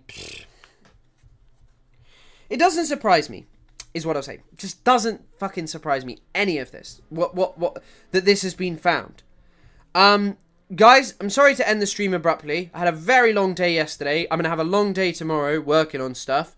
I'm going to go and chill for a bit. Thank you all for watching. Thank you all for supporting. I'll probably, hopefully see you again tomorrow. I'll hopefully, failing that, see you again on Friday. Well, no, I'll see you on Friday, failing that. And then I'll see you on Saturday at latest. But, yeah, thank you all for coming, and thank you for everything. For watching. Thank you all for supporting. I'll probably, hopefully see you again tomorrow. I'll hopefully, failing that, see you again on Friday. Well, no, I'll see you on Friday, failing that. And then I'll see you on Saturday at latest. But